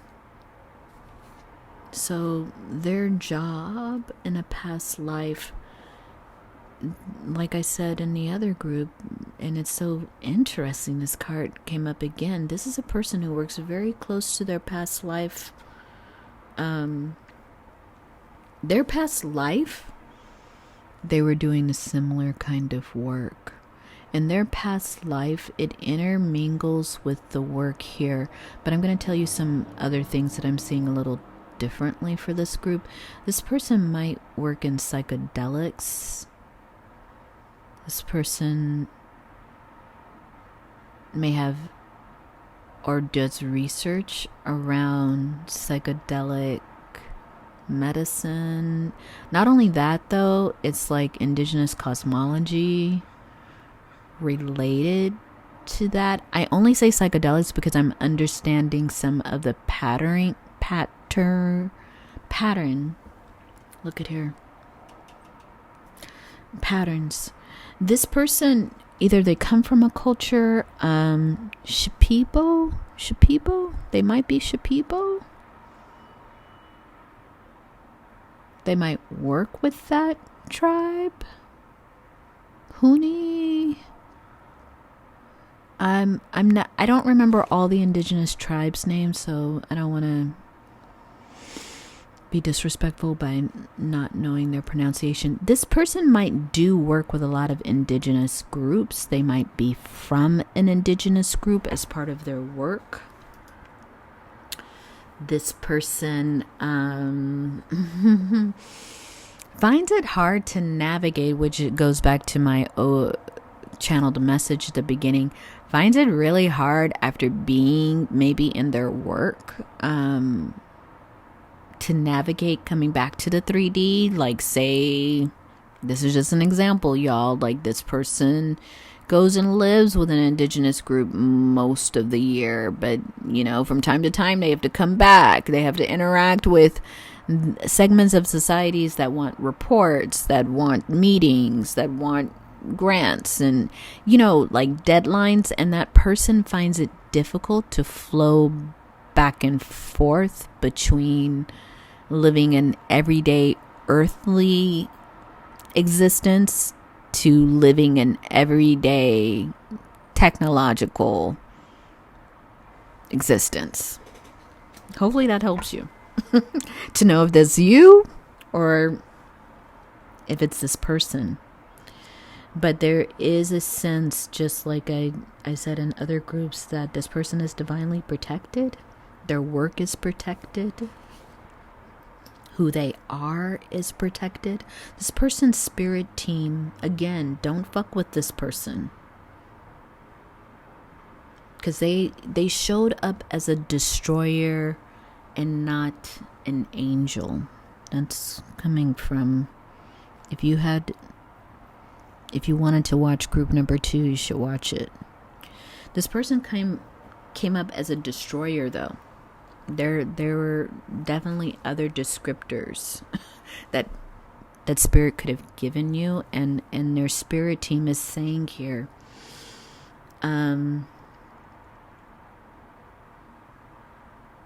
this person's protected. What they do in terms of their human existence, it's surrounded by an intention and a mission and a purpose. So if you don't align with that, I'm hearing their guides, their spirit team, have no problem shifting things so that this person can see that there's misalignment. That's deep. They're saying, of course, this person has free will to be involved with whoever they want to be involved with, but there's also a mission, a purpose to this person's life. And, wow, it's just letting you know, group number 3, if you're not in this destroyer energy, if it's not you and it's the crush or the person with interest with you, know that this is a important aspect of who they are. They're not going to drop whatever it is that they're doing or how they live their life. So if you're one of those people who are coming in to kind of try to change this person, hopefully they could be a little bit more, comfortable in the 3D and do the things that 3D people want. If you're hoping to shift this person away from how they've been kind of navigating life, as tenuous as it is, you're not going to be successful. In fact, their spirit team might just not endorse you. And this person, I get, just like group number 2, go watch it, listens to their spirit team. They listen to their guides. This person has a deep relationship with their guides. It's letting you know. Group number 3. Not that should be a threat to you. It might be a comfort to many of you. But it also comes, that destroyer came with a little bit of a warning. Like if you aren't serious about this person, bow out earlier than you normally would.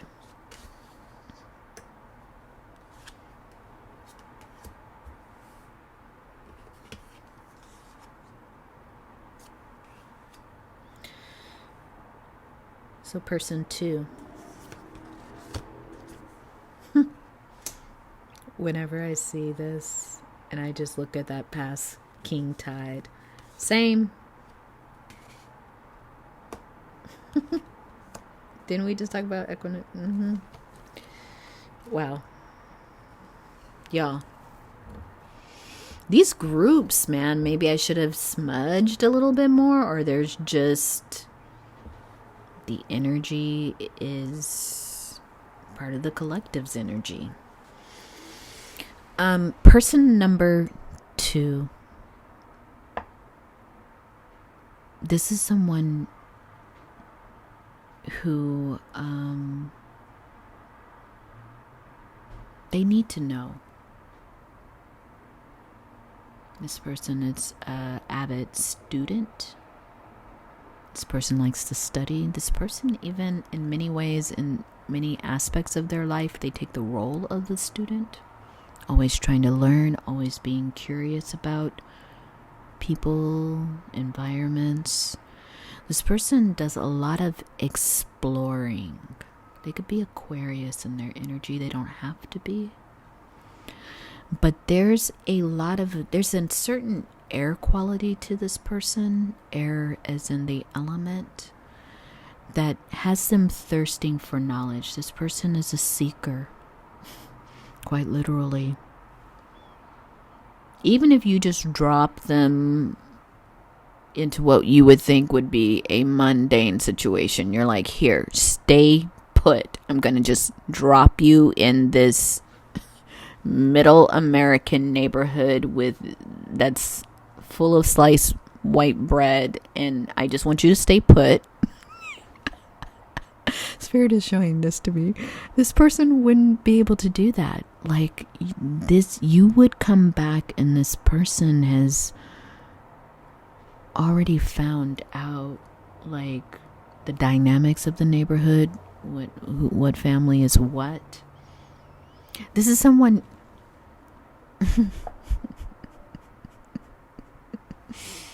you could live in the neighborhood for quite some years, and this person would come in one day and know all your neighbors' names, their kids' names, their pets' name.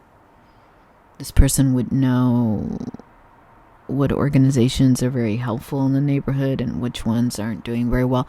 This person would have inside information.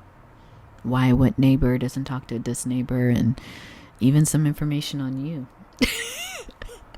This person can't sit still when there's knowledge to be had. This is a big energy. It's a certain kind of drive even that this person has to know things, to soak up knowledge. Not so much all the time having an opinion about things, which is interesting, but they also feel like wherever their drive for knowledge is, does kind of encompass their opinion. Like they're at one with the drive and the compass. I want to say that spirit's compass. So you see how you both work together at the spirit level differently. This person, because another group had this absence card, and I would say yes, there is some mourning, but I feel like for this person, their drive is more ancestral. They have a certain there's certain things that their ancestors have experienced that they are now seeking resolution for. But they've realized with the equanimity card that they had to heal a lot to be in a place where they could hear their ancestors' voice. There was some generational work they had to do. A lot of loss, a lot of pain. And when I say loss, it doesn't mean just people dying. It means people, having to navigate substance use disorder or domestic violence, whatever. I'm sorry, trigger warning, but this person who's in the seeker identity, I gotta say, at first they understood they confronted the shadow part of this part of them, of wanting to run away, wanting to leave, wanting to abandon. And this person had to, their shadow work became that of the seeker. Instead of me leaving, instead of me running away, and when I'm dissatisfied, let me stay here. Let me talk things through. Let me be curious how I can shift, how I can change, how this environment could work for me. And I say environment like, relationship. It's interesting because in a past life, they were in construction. This is a person who understands the element and the effort at a past life level. This person understands community building. They understood what it took to construct things, to be an architect of a new world. Required a lot of different elements. This is a person who's really patient when it comes to dealing with people who are different than they are. This person understands community building. They understand they may not always resonate with exact things that other people say. In the purpose of building community, they are very curious. And they use that curiosity, I'm even seeing on this equanimity card, there's a tool they have. It's like a map they have where they're like, we can use this information. We don't so much need the rest of that information. They're constructing a map. They're constructing a journey even. I don't even know if I should be sharing this. I think I'm going to scale back. I mean, no one said no. But, you know, I'm seeing into this person.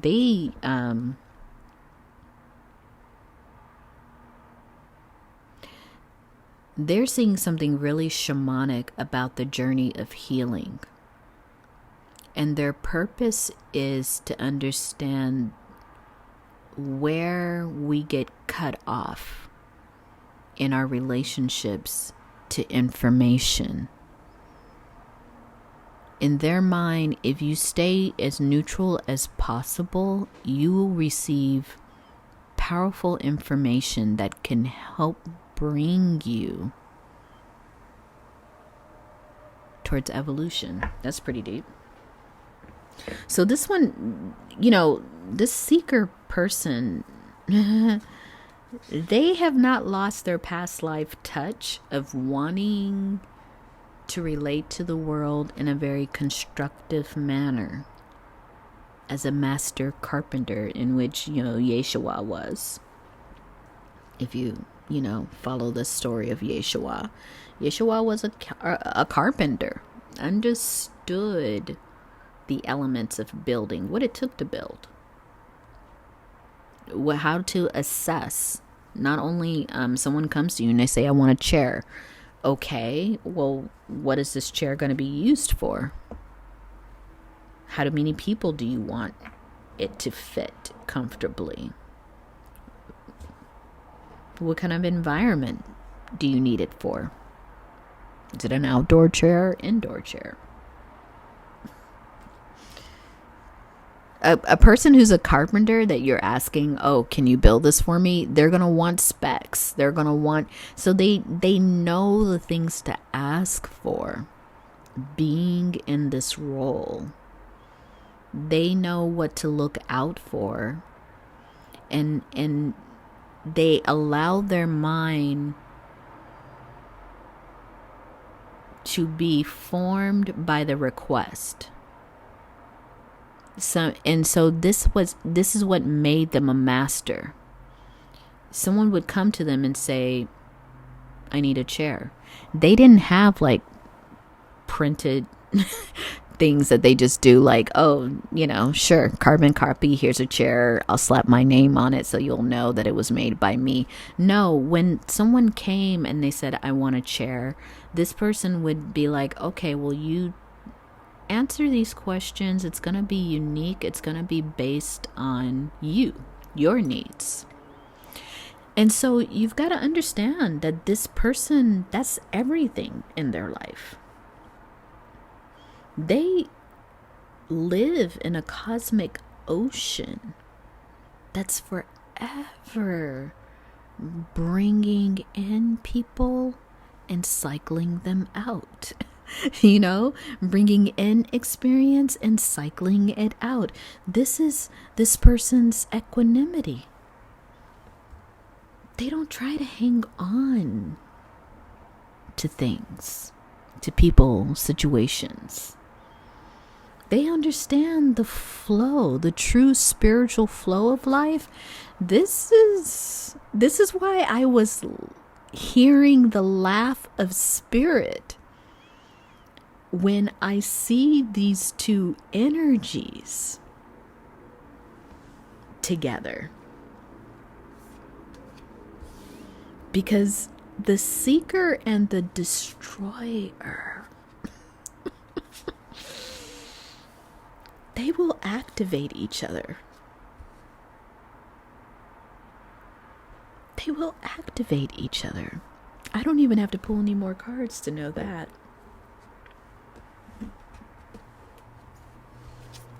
The seeker and the destroyer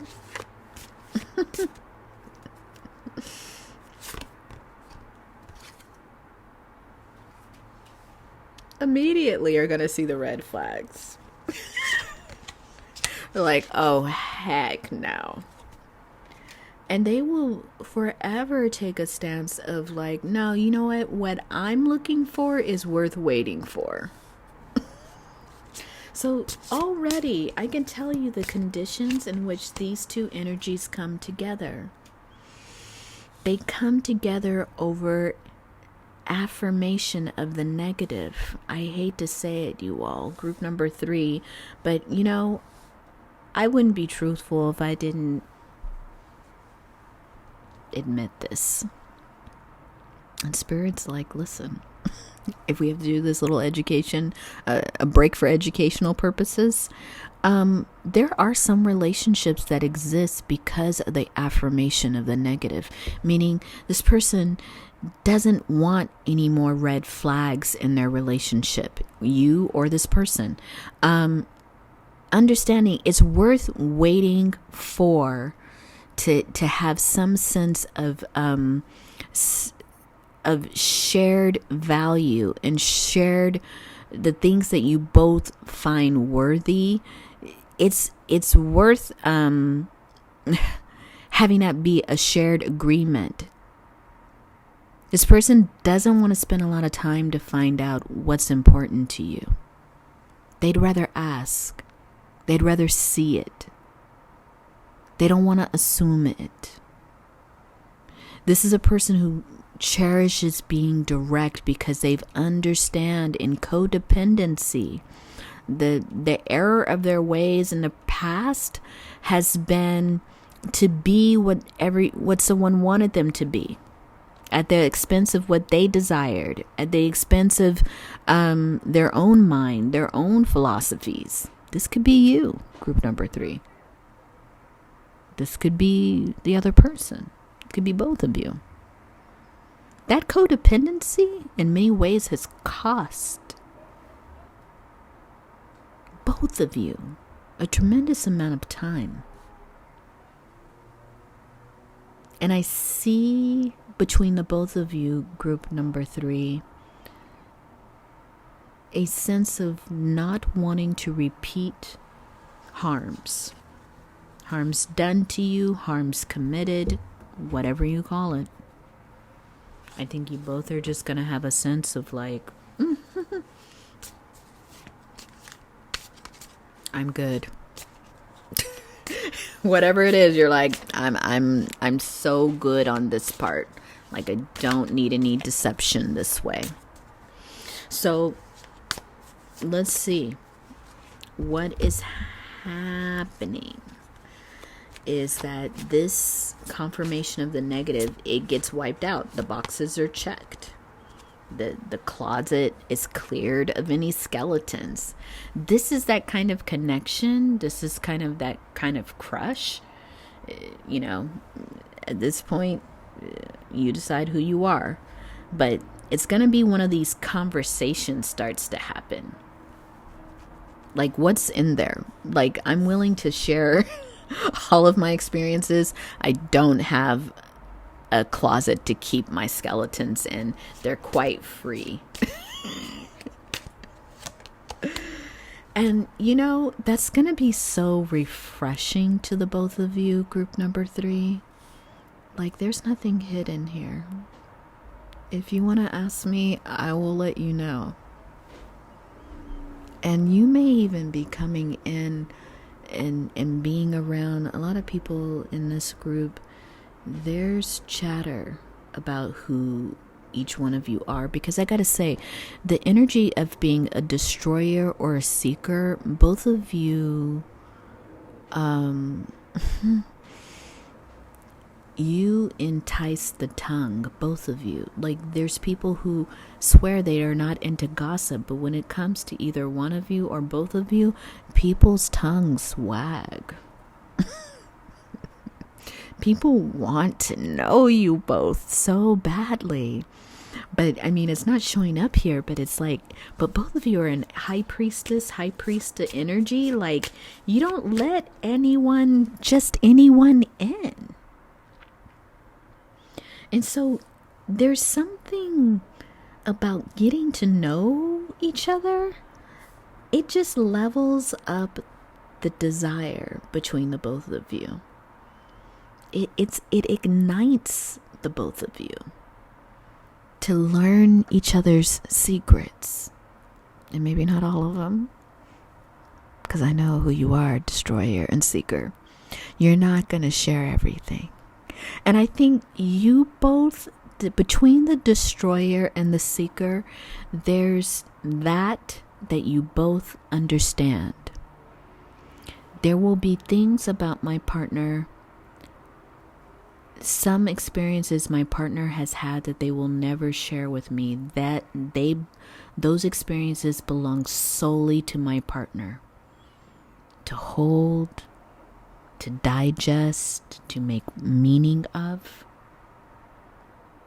And I let my partner have that part of their life to themselves until they're ready to share it with me, right? There's that understanding between the both of you. And there's an inherent trust in that. Between the seeker and the destroyer, there is an unspoken trust. Because these conversations have already happened. Don't hide anything from me. And at the same time, I already know you're hiding something from me. And my comfort level with you will be in the realm of knowing you give me more to know than the average person in our lives. But I still don't know all of you. And my trust and my love in you is that the things that I don't know are not things that will destroy us.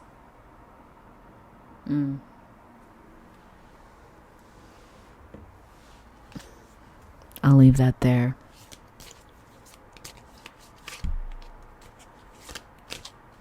There's something about this relationship that understands the past. That understands we all have been enticed by something. Whether it's been power, sex, money, good health, whatever it is. You all know better than I do the things.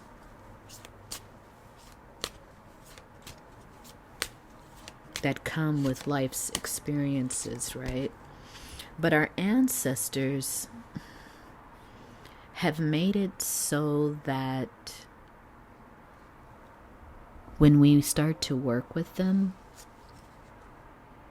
we can make sense of our human follies.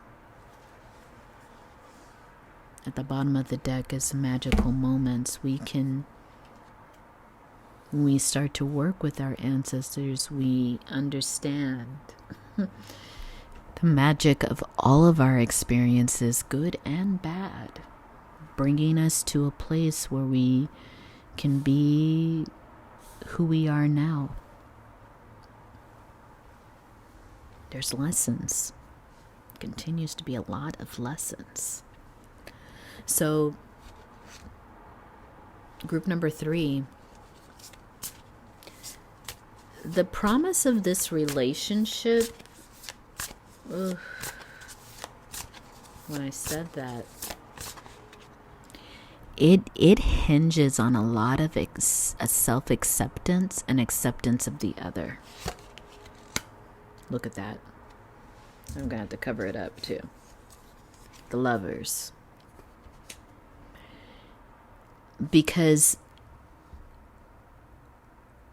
the cosmic management of this relationship, if you decide to take it on, group number 3, is under the management of spirit, of the ancestors. There will be magical moments But there will also be moments in which there's a mission. There's something to be sought out. Knowledge, a ritual, a ceremony. I believe between the both of you, the seeker is going to understand the destroyer's life, and vice versa. Someone's life is very much called to the work that they're doing. Again, watch group number 2 if you have an urge to.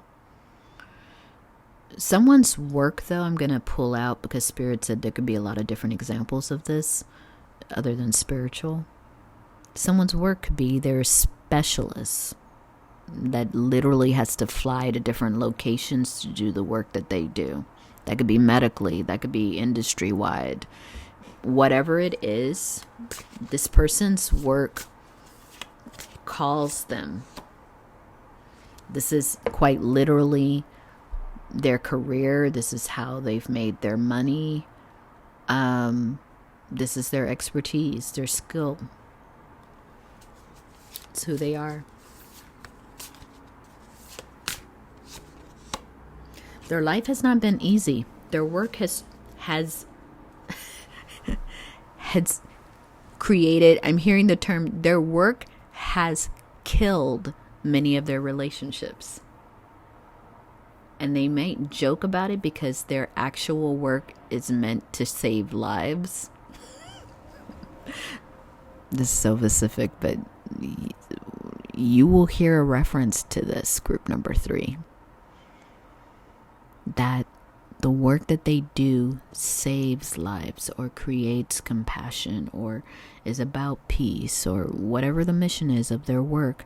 And they say, and whenever I try to get involved with someone, whenever I want to fall in love, it kills, literally maims and kills anyone that I've had an interest in because of the demands, I think, of their work.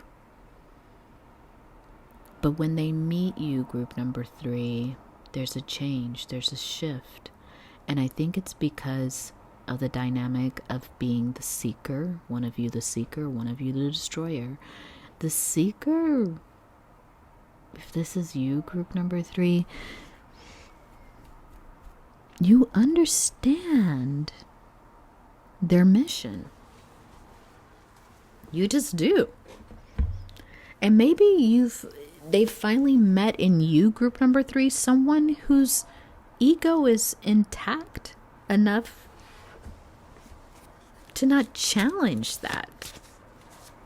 It really does take someone a sense of trust, a sense of alignment with a person to know, okay, this work is daunting, but it is not my enemy. This person's career is daunting, but it is not my enemy. This person's doing what they need to do.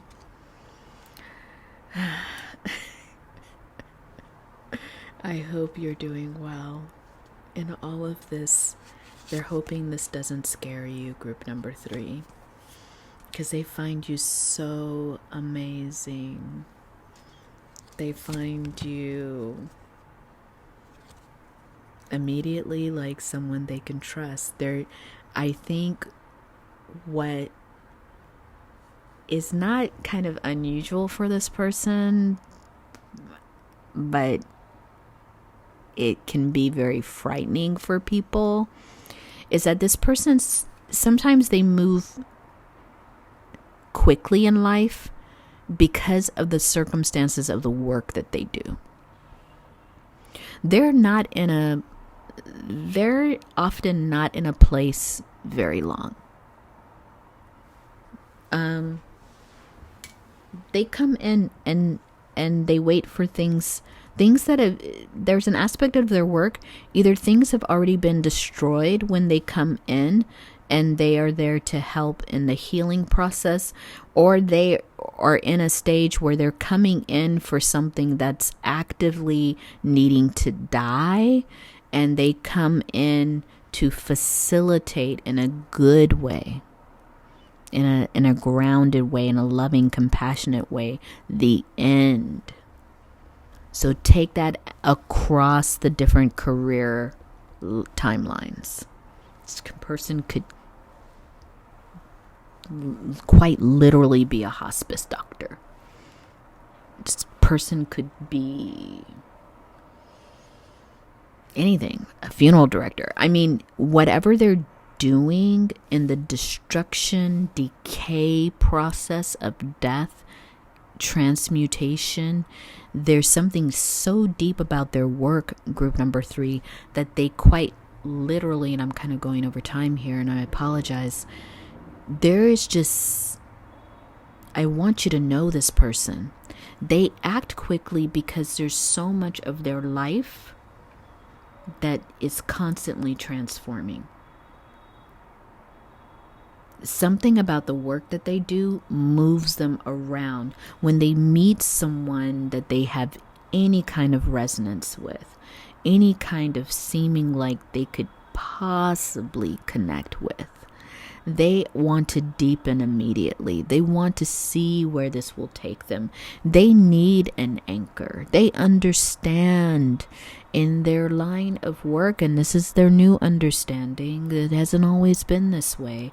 They understand now that without an anchor, without unconditional love, without the true heart of someone who understands them, who can help them make sense of this really chaotic life and death that we're always navigating, their own feelings, their own emotions. You all, can we just go back to, it wasn't like a gentle pawn. This is like king tide energy and cosmic ocean energy. These energies, they're dealing with a lot of big emotional material, whatever it is. To meet a partner who can navigate those same waters and not drown, who can be in those same heights of those waters and not be overwhelmed, is a rarity.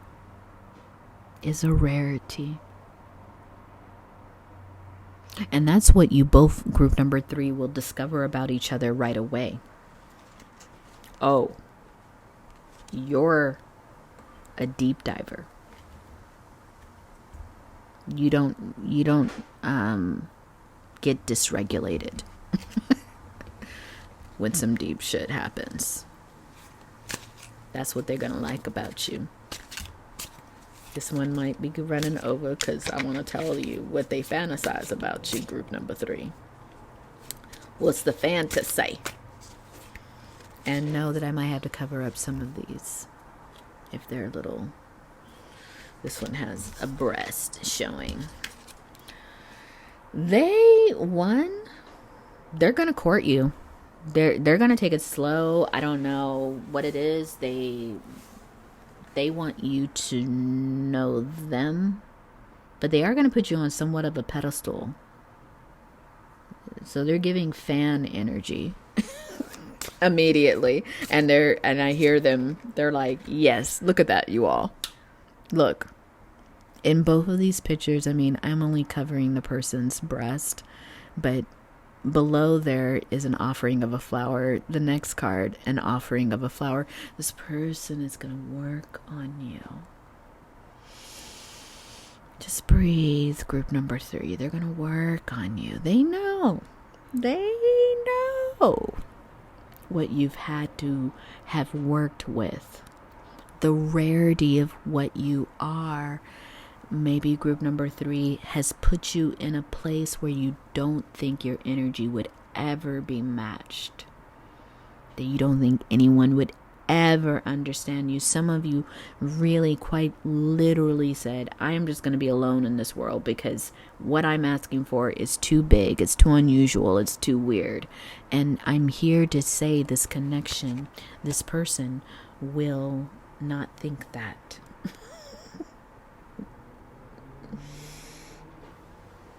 I need to cover something up, and I'm trying to find, this deck is always just funny to use because I have to cover stuff up. But Spirit wants me to show you this card. There might have been many times where you spent alone.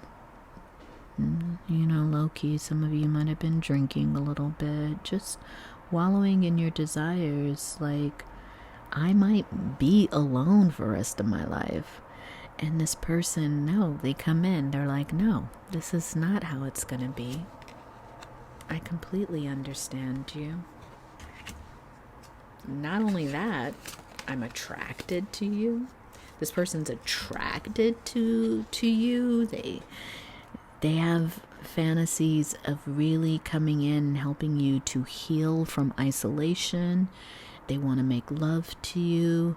They want to show you what life has to offer, even if you don't choose them as a permanent partner. They want you to come in and let you know that you are completely desirable. What you want is not too much.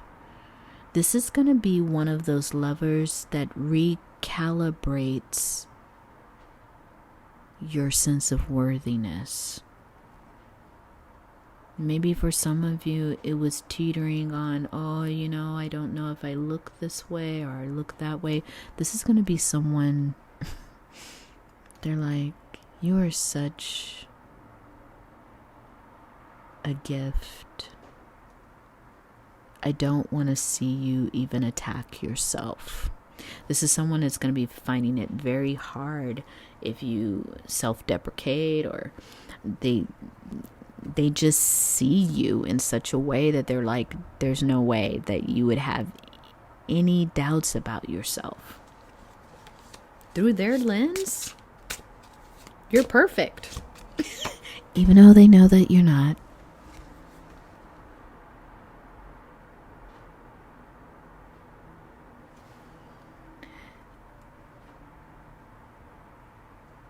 They're going to help you to unlock the gates of intimacy again. To be okay even being seen publicly with them. Being seen publicly as being in relationship. Some of you, there's just a lot of skittishness there. I don't want people to know I'm in a relationship because what if it doesn't work out? No, this person's like, it will be okay.